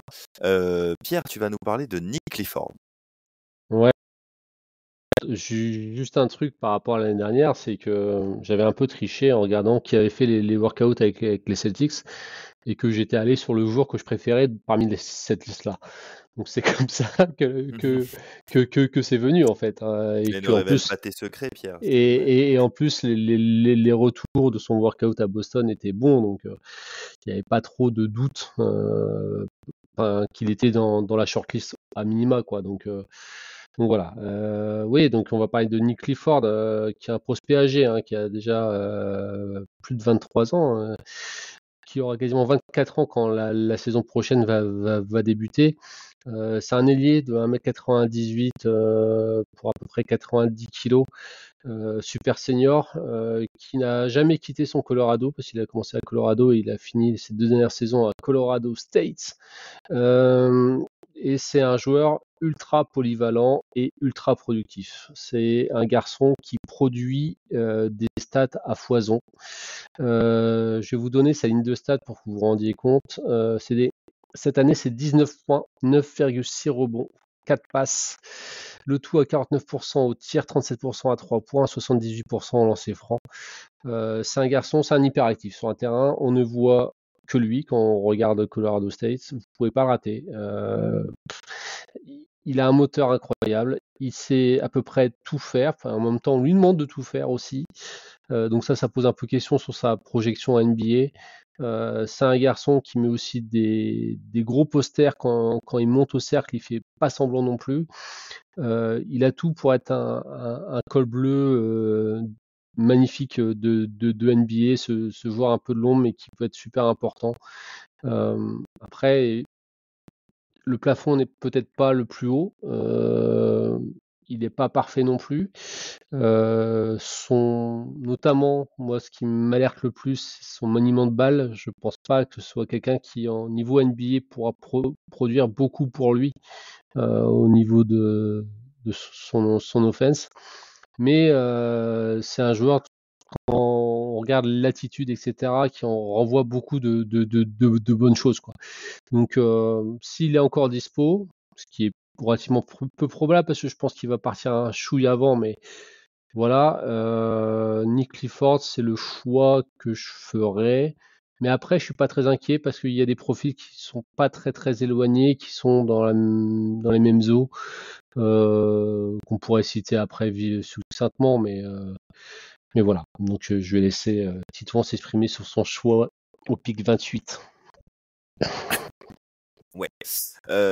Titouan, donc, qui va nous parler d'un ailier qui était projeté assez haut en début de saison, hein, si je me souviens bien, il faudrait que je vérifie, mais je crois que en novembre-décembre, quand les premières mocks commencent à sortir, les premiers big boards, il était top 10 ou pas loin, hein. Et c'est vrai que là, il a pas mal baissé. C'est Liam McNeely. Donc, Titouan, on t'écoute. Ouais, Liam McNeely, qui est du coup un prospect, donc un freshman qui a joué à UConn cette année, donc les ex-champions en titre, du coup, ex-double champion en titre. Et c'est un joueur qui était effectivement assez coté, qui a joué, de mémoire si je dis pas de bêtises, qui a joué avec Cooper Flag notamment, au niveau high school. Et en fait, c'est un joueur qui, je pense, a pâti un peu de son contexte. Ça explique un peu la chute. C'est que du coup, on a un joueur qui fait 6-7, donc 6-7, ça doit faire quoi? Ça doit faire du 2m2, 2m3, je crois, un truc comme ça. Donc on a on va dire un ailier d'un peu plus de 2 mètres avec une envergure intéressante qui est à 2m6, je crois, quelque chose comme ça. Et qui est un très bon shooter, qui est un meilleur shooter que ce que ses chiffres en NCAA veulent bien montrer, je pense, parce que les chiffres high school, donc au lycée, sont plutôt très bons. Donc cette année, il tourne à 32% à 3 points, mais par contre 87% au lancer franc. Et au lycée, il tournait à 39% à 3 points. Donc je pense vraiment que voilà, les indicateurs, quand on regarde les lancers francs et son shoot sur ces 4 années lycée, finalement on voit, parce qu'il faut bien se rendre compte que ces années lycée, tourner à 39% à 3 points au lycée, quand tu as 16, 17, 18 ans, c'est vraiment des pourcentages assez impressionnants. Donc, moi, je crois beaucoup au shoot. Je pense que cette année, c'était plus voilà, une année sans, on va dire, au niveau du shoot. Et surtout, il y a eu pas mal de... En fait, le rôle qu'il a eu cette année à UConn n'est pas le rôle qu'il aura en NBA. En fait, à UConn, on n'a pas réussi à remplacer les Castle et évidemment Klingan qui avait un rôle prépondérant dans le jeu de UConn. Et du coup, Liam McNeely s'est retrouvé à avoir beaucoup de responsabilités de création offensive, beaucoup de responsabilités balle en main. Et je pense pas que ce soit un porteur de balle, que ce soit primaire ou secondaire. Par contre, je pense que dans un rôle, c'est un très bon shooter, c'est un très bon passeur. Enfin, c'est un bon passeur de connecting. Et du coup, je pense que c'est vraiment l'archétype du role player, voilà, qui dépasse les 2 mètres, qui a un très bon shoot, qui peut attaquer des close-out, faire du connecting, et qui en plus défensivement, c'est pas le meilleur des défenseurs, mais il a le mérite de pas être négatif. Donc voilà, tout ça fait que moi je l'ai beaucoup plus haut que ce qu'on voit sur Satan Mock. Moi je l'ai 14, 15e, enfin j'ai en fin de loterie. Mais de ce qu'on entend à droite à gauche et de ce que je vois sur toutes les mocks, tous les boards, il a l'air plutôt attendu en fin de premier tour. Et donc je me dis que s'il est disponible en 28 chez les Celtics, faudrait vraiment le prendre, parce que je trouve que non seulement le potentiel à développer en termes de connecting, vraiment le développer en tant que role player idéal, il est là, parce que le joueur est assez jeune, il a même pas 20 ans encore, mais en plus je trouve le fit assez incroyable aux côtés de Tatum notamment. Ok, merci Titouan. Bon, bah comme les deux pics sont assez rapprochés, on va peut-être enchaîner directement avec qui vous pourriez voir pour le pic 32. Alors Pierre, Titouan, il faudra taguer Chachou dans dans l'épisode, parce que elle va être contente. Pierre, tu vas nous parler d'Hansen Yang. Ouais, Hansen Yang, l'intérieur chinois, le, le joyau de la République chinoise. Ouais, c'est un joueur dont j'entends parler depuis plus de 2 ans maintenant, grâce à Manu, qui me l'a toujours, Manu, le boss d'envergure, lui ça gêne pas qu'on l'appelle comme ça, euh, qui me disait toujours, ah, tu vas voir, lui quand il va arriver en NBA, c'est alors, il l'extrapolait forcément, mais il en parlait comme le Jokic chinois. Et effectivement, quand on le voit jouer, il y a un peu de ça. Alors, peut-être pas Jokic, mais disons que c'est peut-être ce qui se rapproche le plus au moment de la draft d'un Şengün, le joueur des Rockets. Quand Young, c'est un joueur qui fait 2,18 m pour 114 kg. Donc on a un joueur quand même relativement épais, c'est pas une brindille. Cette année en championnat chinois, c'est 16,6 points, 10,5 rebonds, 3 passes, 2,5 contre. Le tout à 58% au général, avec 33% à 3 points et 70% au lancer franc. C'est un garçon qui, dans ses qualités, a un talent brut assez incroyable. Il a une façon de jouer au poste qui rappelle les pivots des années 90, enfin les meilleurs d'entre eux, et cette capacité à enrouler les joueurs, à enfoncer le jeu un peu old school tout en fondamentaux, que moi personnellement j'apprécie beaucoup parce qu'il se fait rare aussi. Il a aussi ce côté moderne parce qu'il peut tirer. Il y a beaucoup à aimer chez Hansen Yang, le pivot chinois, et je serais prêt à le prendre en 28, moi. Franchement, il est dispo, je peux complètement, et qu'il y a, voilà, les joueurs actuels, t'es pas trop au-dessus. Je trouve que c'est vraiment quelqu'un qui a du talent. Par contre, je pense que c'est un projet. Il sera pas prêt en année 1, je pense pas, parce que physiquement, il y a quand même des lacunes. Le championnat chinois est ce qu'il est, donc oui, certes, il dominait, mais il dominait dans un championnat où qui n'est pas connu pour sa physicalité, si on peut dire ça comme ça. C'est un garçon qui est capable, qui a des gros flashs à la passe, mais qui a aussi pas mal de problèmes de perte de balles, qui parfois veut un peu trop en faire, en cherchant des passes très compliquées, mais on sent quand même chez lui un IQ qui est supérieur à la moyenne. Il a fait partie du draft combine là cette année et il a été plutôt bon quand il a joué. Donc je pense que potentiellement c'est un joueur à ce niveau-là de la draft, d'avoir un joueur avec un potentiel comme ça, moi je serais complètement pour le prendre parce que c'est un profil qui est assez atypique, assez rare et que Boston n'a pas du tout. Et donc je trouvais ça intéressant de partir sur un gars comme ça, vraiment. Ok, merci Pierre. On va passer à Titouan. Titouan, toi, en pick 32, tu envisages Tyrese Proctor.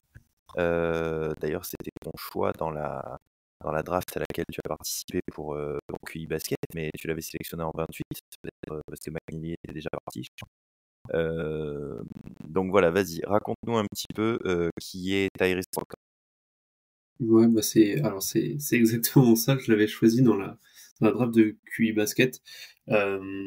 Je voulais McNeely, mais effectivement, il était parti un peu plus tôt. Tyrese Proctor, c'est un grand porteur de balle australien qui, du coup, nous fait automatiquement penser à Ben Simmons.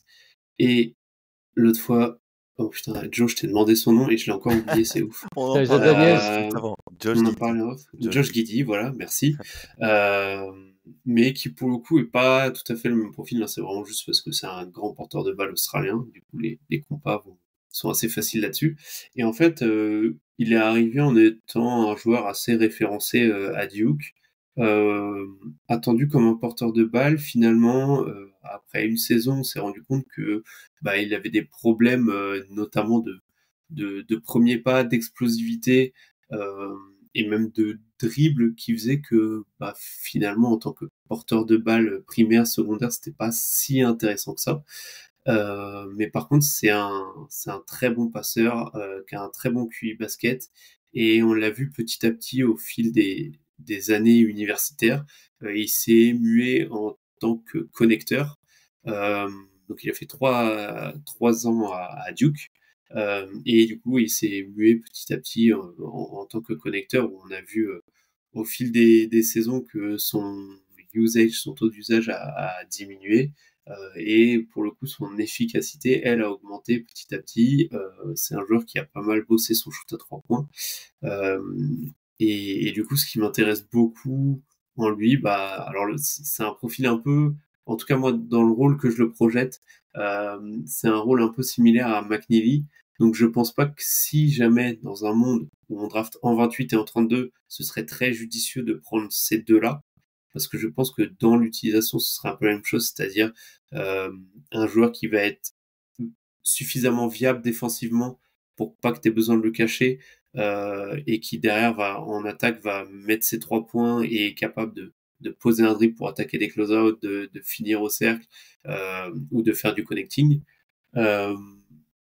Mais du coup, c'est plus dans l'optique, si on draft pas en 28, en 32, j'aimerais bien lui. Si on draft pas en 32, en 28, j'aimerais bien lui. Mais ce serait pas judicieux de prendre les deux. Tant je pense que les rôles qui les attendent en NBA est quand même plutôt les mêmes. Donc voilà, même si je pense que McNeely a peut-être un peu plus de potentiel sur le connecting, mais je pense que Proctor est un peu meilleur défensivement. Donc voilà, très rapidement sur Tyrese Proctor, qui était du coup, je pense que son background de porteur de balle peut être intéressant, même pour un role player, parce que du coup il a deux natures, on va dire entre guillemets, dans son cursus d'apprentissage du basket, a su rapidement développer des notions un peu des skills de compréhension du jeu, de lecture du jeu, de passing, que n'ont pas forcément des joueurs qui sont plutôt finisseurs dès le plus jeune âge, entre guillemets. Ok, merci. Alors, ce que je vous propose maintenant, c'est de vous balancer quelques noms que moi j'ai vu passer pour donc dans les différentes mock drafts que j'ai pu éplucher. Mais en fait, je m'aperçois que ça part un peu dans tous les sens. Donc on va peut-être pas tous les citer. On va commencer par celui-là parce que c'est un Français dont on n'a pas parlé. C'est Maxime Reynaud. Alors, comme il était plutôt en milieu de deuxième tour en début d'année, puis il est monté doucement, doucement.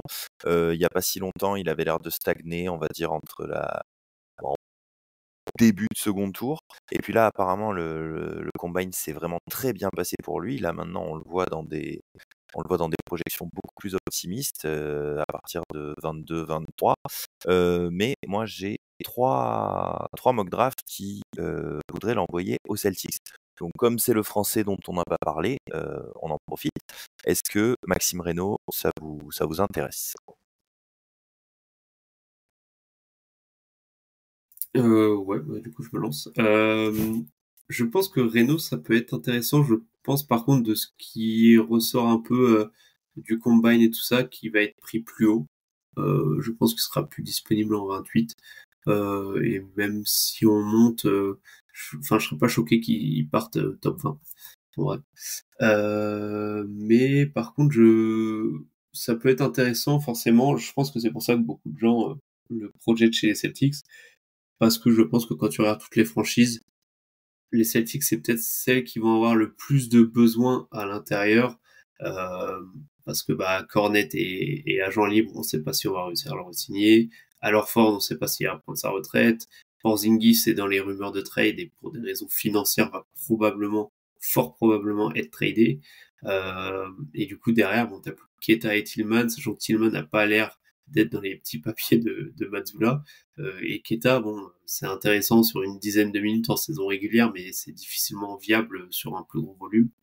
Renault, donc qui a fait tout son cursus à Stanford, qui est un joueur très intelligent, qui a développé au fil des années un bon shoot et surtout un bon passing. Autant moi je suis pas sûr d'acheter le shoot, ou du moins je pense qu'il aura un shoot correct, mais on est dans une NBA où en fait, on l'a vu nous en tant que fans des Celtics, je roule l'idée ou même Jalen Brown sur certains matchs, où en fait, même être un shooter à 35% à 3 points, ça suffit plus tant que ça en NBA, parce que les équipes finalement préfèrent protéger la raquette et laisser un shooter à 35% à 3 points que de faire des close-out très agressifs sur un shooter à 35% et de laisser l'accès à la raquette qui du coup te permet de shooter à des pourcentages beaucoup plus élevés et du coup sur des tirs beaucoup plus rémunérateurs.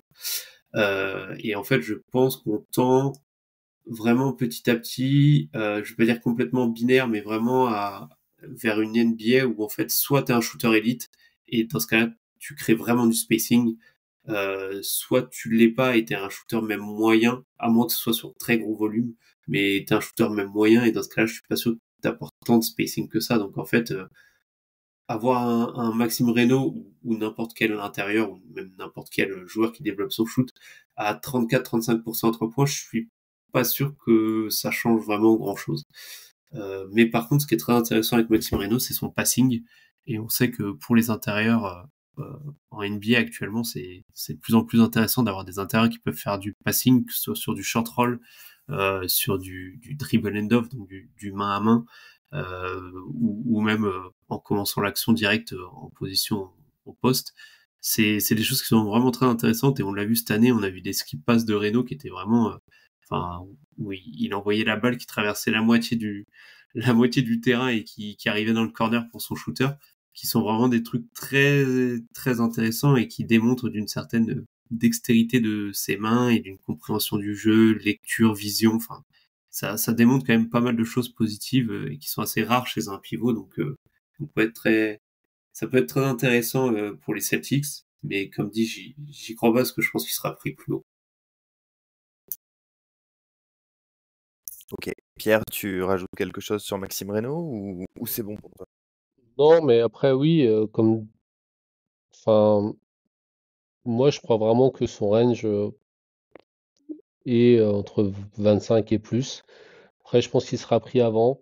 Pour les raisons que Titon a évoquées, c'est que c'est un garçon qui est intelligent, qui a une vraie personnalité, qui, à mon avis, lui, pour qui le processus draft va le faire monter très clairement, qui a gravi aussi. Ce qui est intéressant dans son parcours, c'est ça, c'est qu'il est arrivé à Stanford, c'était un peu un no-name, entre guillemets, et qu'au fur et à mesure, il est devenu du limite porteur d'eau, c'est devenu le joueur majeur 4 ans après. Donc, il y a eu tout un parcours, toute une évolution tout au long de sa carrière NCAA. En plus, il est diplômé de Stanford, qui est quand même une des universités les plus prestigieuses au monde.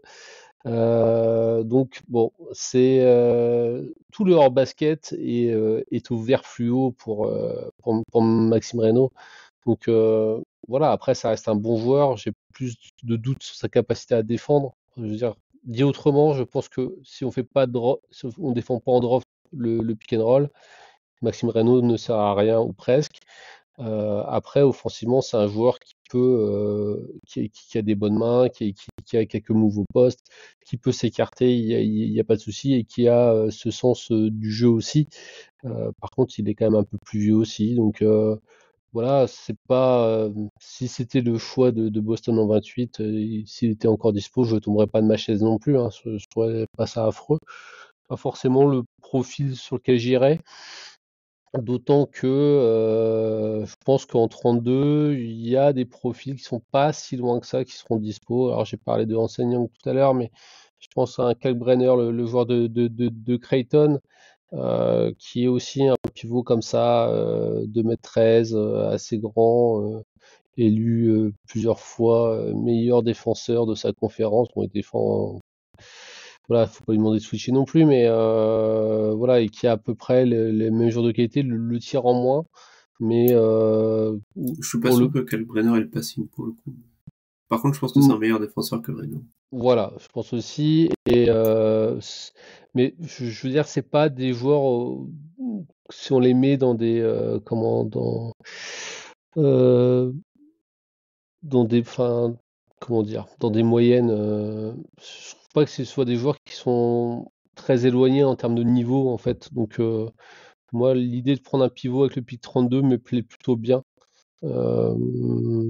Après, ça reste que moi, hein. C'est mon avis et ma conception, évidemment, mais voilà, je pense qu'il y a moyen d'avoir un joueur à peu près équivalent, enfin, en termes de niveau avec le pick 32 que Maxime Reynaud.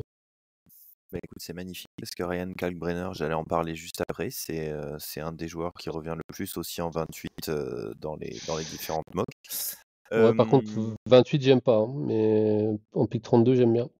Ouais, je l'ai une fois en C'est une 32. question de où est-ce qu'on prend, et en plus, il y a un truc intéressant avec Kalkbrenner, c'est que c'est un gars de Saint-Louis, comme un certain GT, ouais, ça peut jouer, on sait pas. La Saint-Louis Ça peut faire Connection. une relation sympa. Ouais. Un autre joueur qui revient un peu, c'est Adou Thiro. Est-ce que ça vous parle? Ouais, un athlète sur les postes 3, sur le poste 3, un gros physique, qui a la bonne idée de mettre ses tirs. C'est vraiment, on est là pour le coup sur un 3&D, avec des grosses qualités athlétiques. Donc c'est le genre de joueur qui va trouver une place en NBA. Ça c'est pareil, c'est pas un pic c'est pas un pic waouh, j'ai envie de dire, mais c'est ce genre de joueur qui sert. Donc Adutiero, oui, c'est effectivement c'est ce genre de joueur qui va finir dans les et qui sera à mon avis prisé et convoité par les équipes qui ont déjà un effectif suffisamment garni. Ce genre de joueur peut jamais faire de mal à un effectif en fait. Et si il y a une idée de remplacer Sam Hauser, Adutiero, c'est un profil différent, mais pourquoi pas, quoi. Enfin, je veux dire, voilà, ça peut être aussi l'idée derrière la tête par rapport à ça. On sait que Boston va devoir se séparer de contrat. Ça peut y avoir aussi cette stratégie-là dans le pic des Celtics. Ça peut potentiellement nous donner des indications, ou pas, mais ça encore une fois, on verra, quoi. Enfin, pour le coup, moi, je suis un peu je suis un peu moins haut sur Thiero, parce qu'en fait, alors moi, pour le coup, j'achète pas du tout le tir. Enfin, les pourcentages sont pas ouf et je trouve la mécanique vraiment pas ouf non plus. Donc, mais par contre, je pense qu'il a une vraie valeur parce que Pierre l'a dit, c'est un Uber athlète quand même. Et je pense que dans un rôle de finisseur sur du cut, sur du jeu off-ball, il peut être super intéressant. Euh, donc pourquoi pas en 28 ou en 32, oui, comme a dit Pierre, c'est pas un pic wow, mais c'est un joueur, je pense, qui peut être utile en NBA. Par contre, pour le coup, de par le fait que il est pas si grand que ça, je crois qu'il fait 1m98, donc c'est grand, mais c'est pas pour un joueur qui a pas de shoot, c'est pas si grand que ça, et du coup, je pense que le fait qu'il soit pas si grand que ça et qu'il ait pas de shoot, va falloir qu'il soit super bien utilisé pour vraiment être valuable. Mais s'il est bien utilisé, oui, je pense que ça peut être un role player très intéressant pour beaucoup d'équipes. Et donc effectivement, je rejoins Pierre sur le côté, ça va pas être un pick wow, mais ça peut être un joueur utile. Et au final, quand tu piques en fin de premier tour ou au second tour, c'est déjà pas mal. Enfin, tu t'attends pas à choisir un futur All-Star ou All-NBA avec le pick 28 de toute façon. Et du coup, si je peux dire juste une petite parenthèse par rapport à ce que Pierre disait sur le remplacement de Sam Hauser, pour le coup, je pense que le remplacement de Sam Hauser a été choisi l'année dernière. Je pense que c'est vrai aussi.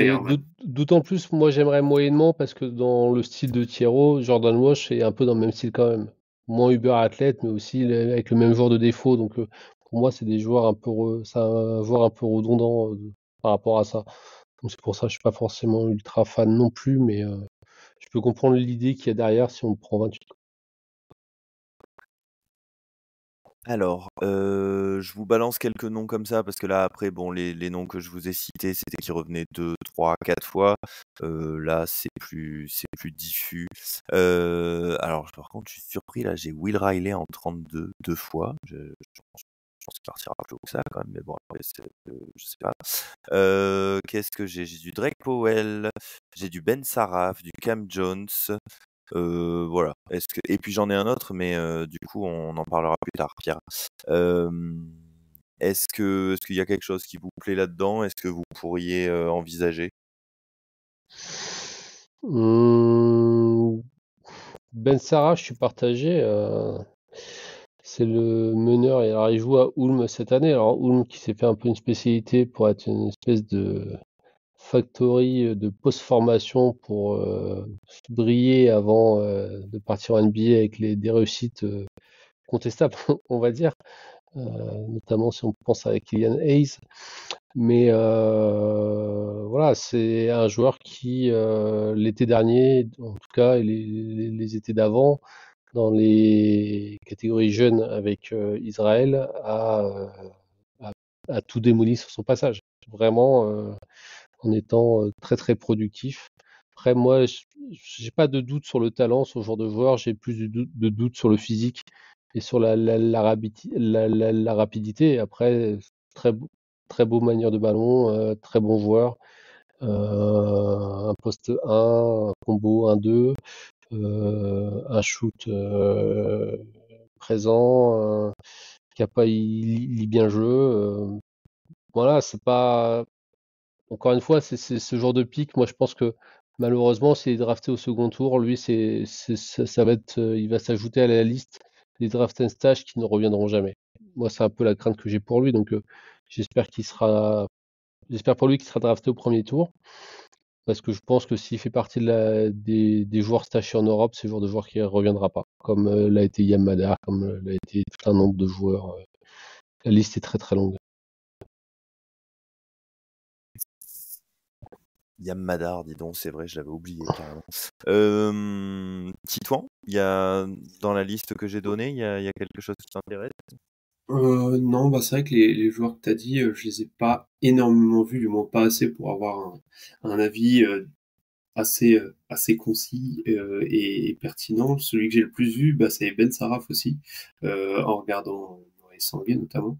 Et ce qui me gêne un peu avec Ben Saraf, c'est que, alors je suis peut-être biaisé par le côté formation à Ulm, mais je trouve qu'il a un peu les mêmes qualités et les mêmes défauts qu'un certain Kylian Hayes, en fait. Et je trouve qu'il y a ce côté un peu très bon passeur, très bon QI basket, qui est un joueur intelligent sur le terrain et qui sait manier le ballon et manier les défenses. Mais c'est un joueur qui, pour le coup, moi je trouve que le shoot est un peu limité et surtout qui a pas un très bon scoring, en fait, qui est pas très efficace au scoring. Et du coup, ça te limite pas mal T'as beau être un très bon passeur, si t'es pas dangereux au scoring, en fait, les défenses vont tout simplement te boucher tes lignes de passe.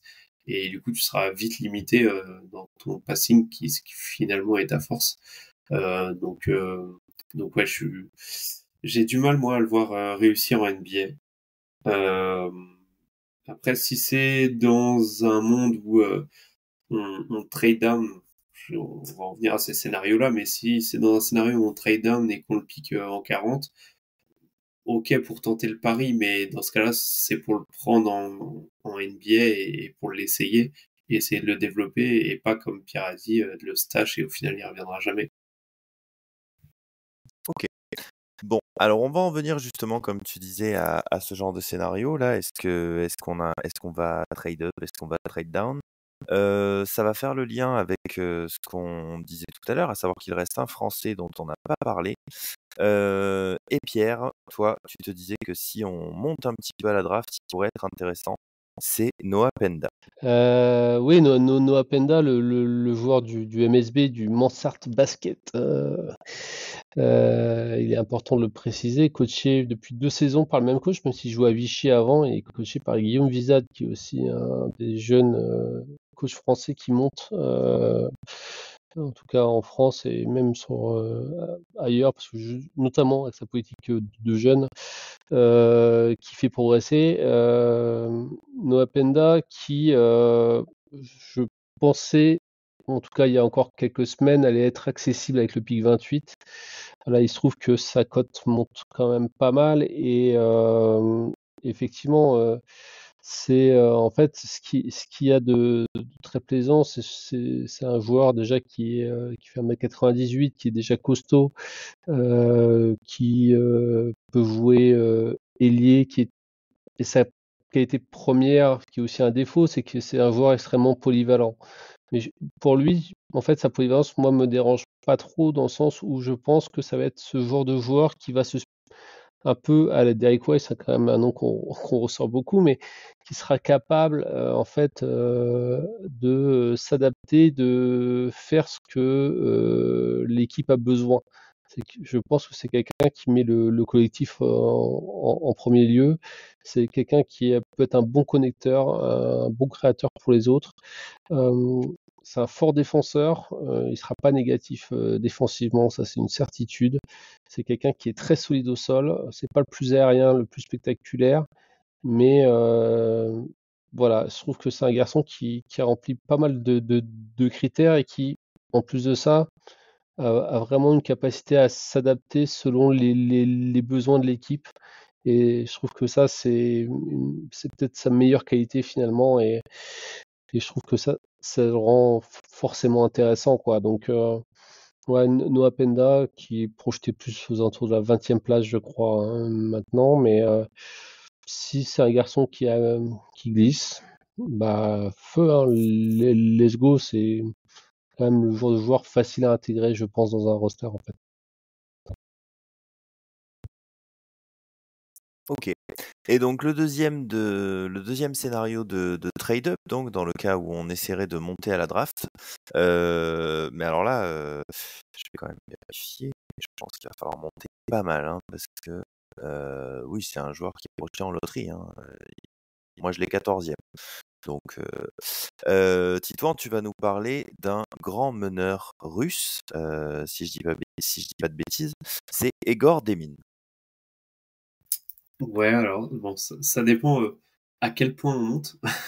Ça dépend à quel point on monte, mais sinon j'avais un autre un peu plus réaliste. Mais oui, en fait, Egor Demin, quoique plus réaliste, en fait, quand j'y repense, je crois que Egor Demin est moins bien placé que les autres noms que j'avais. Et Gordemine qui est du coup un grand porteur de balle russe, effectivement, qui fait 2,8 m quand même, donc c'est vraiment un très grand porteur de balle, de la formation Real Madrid notamment, et qui en fait tout son profil, toute la valeur de son profil est là, c'est que c'est un excellent passeur. Je pense que c'est le meilleur passeur de la QV en termes de variété de passes, de qualité de passes, vraiment de panoplie de passes qu'il a dans son jeu. Je pense que c'est vraiment le meilleur passeur de la QV. En plus, le fait qu'il fasse 2,8 m lui permet de trouver des angles de passe que beaucoup de petits, entre guillemets, ne peuvent juste pas avoir, d'un point de vue tout simplement physique, en fait. Et le seul problème, pourquoi un joueur de 2,08 m, aussi formidable passeur soit-il, n'est pas top 5, parce que c'est même là où il était projeté au début de la saison, en fait, c'est simplement parce qu'il n'a pas ce côté scoring, notamment des difficultés à accéder au cercle. Et en fait, c'est pas qu'il n'y arrive pas, c'est que parfois, on a même l'impression qu'il l'essaye même pas. Il y a un problème de handle. Le handle est très saccadé, très haut. Il descend pas très bas. Bon, après, quand tu fais 2,08 m, c'est quand même dur de dribbler près du sol. Hein. C'est pas Kyrie Irving, quoi. Mais oui, il y a un problème de handle qui lui limite l'accès au cercle, qui l'empêche d'accéder facilement au cercle. En plus de ça, le physique est quand même très grand, mais très frêle. Donc ça, pour le coup, je pense qu'en NBA, il n'aura pas de mal à rajouter du muscle, mais bon, à l'instant T, en tout cas, c'est quand même un problème. Et voilà, tout ça fait que, en termes de scoring, c'est pas un joueur qui apporte beaucoup de danger. Et c'est un peu ce que je disais tout à l'heure pour Ben Saraf, c'est que quand t'es porteur de balle, t'as beau être un super passeur, très bon QI basket, t'es obligé d'apporter du danger au scoring pour pouvoir derrière t'ouvrir des lignes de passe, en fait.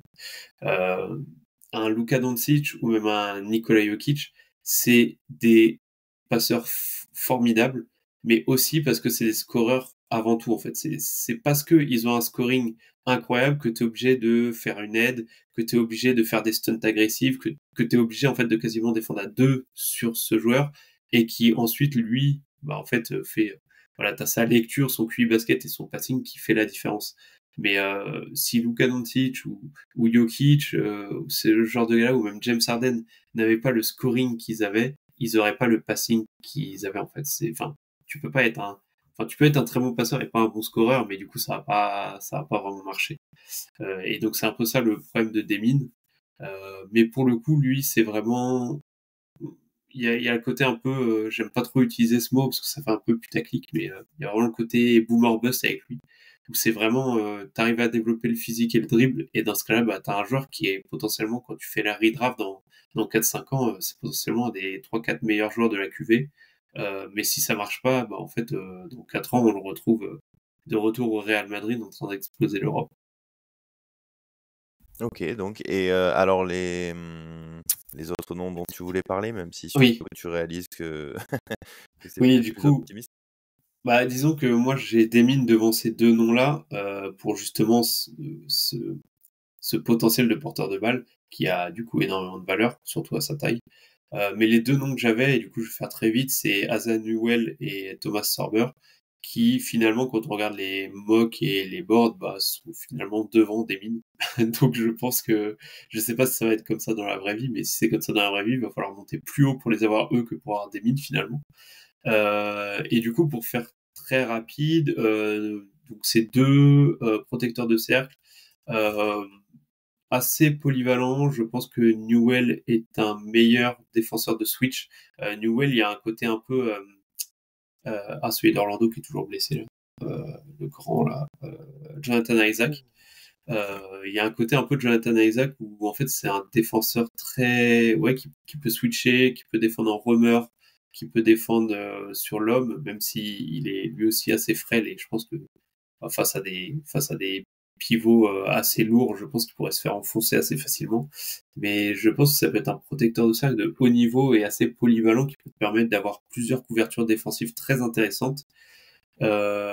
Sorber, lui, est un intérieur qui va être plus sur de la protection de cercle pure, entre guillemets, beaucoup moins de switch. Il peut switcher, mais c'est pas là où où est la valeur de son profil. Mais par contre, je pense qu'en termes de rim protection pure, je pense qu'il est meilleur qu'un Azanuel. Il est plus costaud physiquement. Je me demande s'il est pas plus vertical aussi. Donc voilà. Et offensivement, les deux ont une valeur. Je pense que les deux, 90% de leur boulot en NBA, ça va être du rim running. Mais par contre, la valeur que peut avoir Sorber en plus, c'est le passing. Voilà, il y a eu des flashs de connecting qui sont vraiment intéressants. Azanuel, lui, sa valeur, il n'y a pas tant le passing, il n'y a pas vraiment de connecting, c'est plus à quel point on croit en son tir. Cette année, il n'a pas spécialement énormément shooté à 3 points, enfin, il n'a pas forcément très bien shooté à 3 points, mais par contre, les pourcentages au lancer franc, enfin, les indicateurs sont assez intéressants, et quand on regarde ces passages à Team USA, parce qu'Azanuel a joué à Team USA pour le mondial U18, si je dis pas de bêtises, ou j'ai un doute maintenant. Et les pourcentages étaient plutôt bons. Sur sa dernière année high school, il tourne à 43% à 3 points. Donc voilà, donc au global, il y a des indicateurs qui sont intéressants, qui peuvent nous faire penser qu'il peut avoir un shoot. Mais voilà. Mais du coup, c'est un peu comme disait Pierre tout à l'heure, par rapport à Maxime Reynaud et au fait d'attendre plus bas au second tour pour prendre un big, si c'est pour prendre un gars comme ça, moi je réfléchis autrement, je me dis si vraiment on veut aller chercher un intérieur et qu'on veut aller chercher un peu entre guillemets, notre intérieur du futur, notre protecteur de cercle du futur pour la prochaine fenêtre de titre autour de Tatum, bah autant essayer de monter et de chercher un joueur avec un potentiel intéressant, quitte à mettre 1 ou 2 ans à le développer. Ok, eh ben merci. Bon, alors moi pour info, quand je fais la moyenne des différents mots que j'ai, Sorber j'ai en 18 et Asanuel en 19, alors que j'avais Egor Demin en 14. Donc tu vois, c'est pas évident que ce soit qu'il faille Donc, monter plus haut, quoi. ouais, parce que dans tes boards, tu prends aussi le mien en compte, non? Je dois tout fausser, moi j'ai des mines en 7 ou en 8, je crois. Alors attends. Non, ça c'est les boards US. Sur le français. Ah oui, ouais, sur le truc FR, il est plus haut, ouais. Oui, mais c'est vrai, c'est toi qui fausse. C'est pas faux. Ouais, non, là j'étais sur les US où j'ai Open Intellect, j'ai Tankaton, j'ai Bleacher Report, etc. Enfin, il y en a 13. Et ouais, on arrive à cette moyenne. Je pense que si, en termes de... Enfin, je pense que Sorber et Newell ont plus de probabilité de réussir en NBA que Demin. Par contre, Demin, si ça marche, je pense qu'il sera un meilleur joueur que Newell et Sorber, et pas d'un petit peu. Ouais, toujours la différence entre le plancher et le plafond. Ok, bon, eh ben voilà, je pense qu'on a fait un bon petit tour, on a cité beaucoup de noms, c'est cool. Est-ce que c'est bon pour vous? Est-ce que vous avez pensé à un autre joueur dont vous aimeriez parler, ou est-ce qu'on a fait un bon tour? Ouais, moi, peut-être que si on monte vraiment dans la loterie, ce qui est pas infaisable, hein, on l'a suffisamment sous-entendu durant 1 heure et demie, mais Jeremiah Fears, j'aime bien. Des Oklahoma Sooners, meneur freshman. C'est un joueur qui n'a pas montré vraiment de qualité au tir, vu qu'il tourne à 32, 32, 33% au tir. Mais par contre, je pense que c'est je sais pas si Tito sera d'accord, mais je trouve que c'est le joueur, le meneur, entre guillemets, avec le plus de handle de la draft.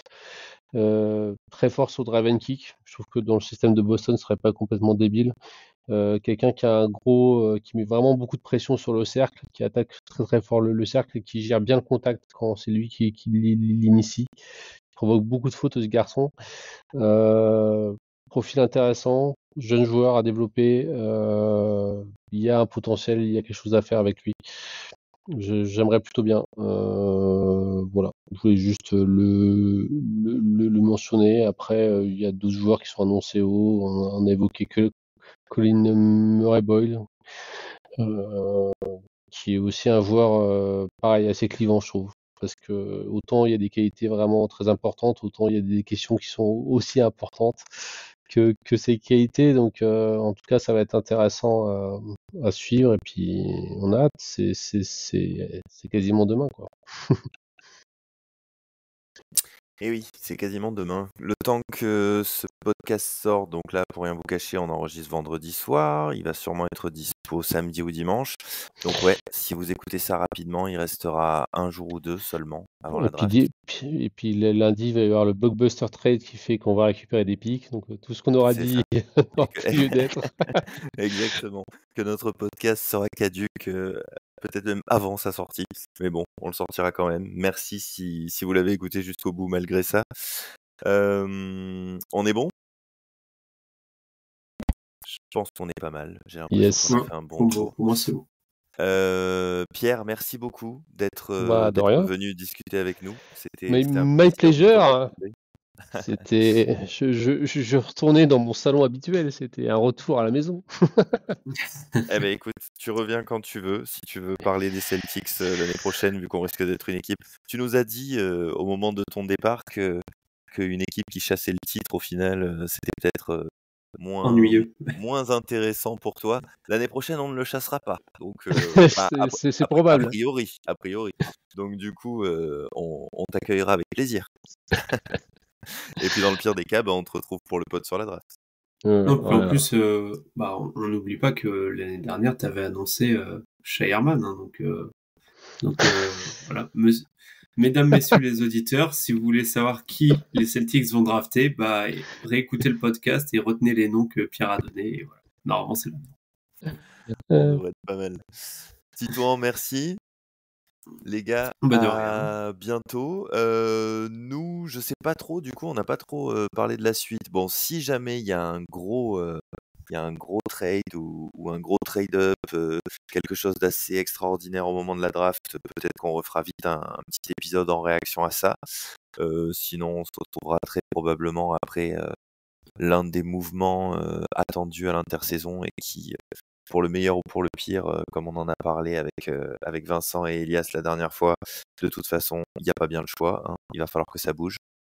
Moi, je pense Donc, que, alors bon, s'il y a un trade juste, parce que c'est ce qui il ressort beaucoup là, s'il y a un trade juste de Kristaps Porzingis ou de Jrue Holiday et que la contrepartie, c'est juste un pic ou voilà ou des trucs comme ça, je pense pas qu'on fera un podcast juste pour ça. Par contre, si vraiment il y a un trade de Derrick White ou de Jaylen Brown ou qu'il y a un trade de Jrue Holiday et qu'en fait ça nous on rajoute le pick 28 par exemple, puis on monte du coup en 20 ou un truc comme ça, oui là effectivement peut-être qu'on fera un épisode.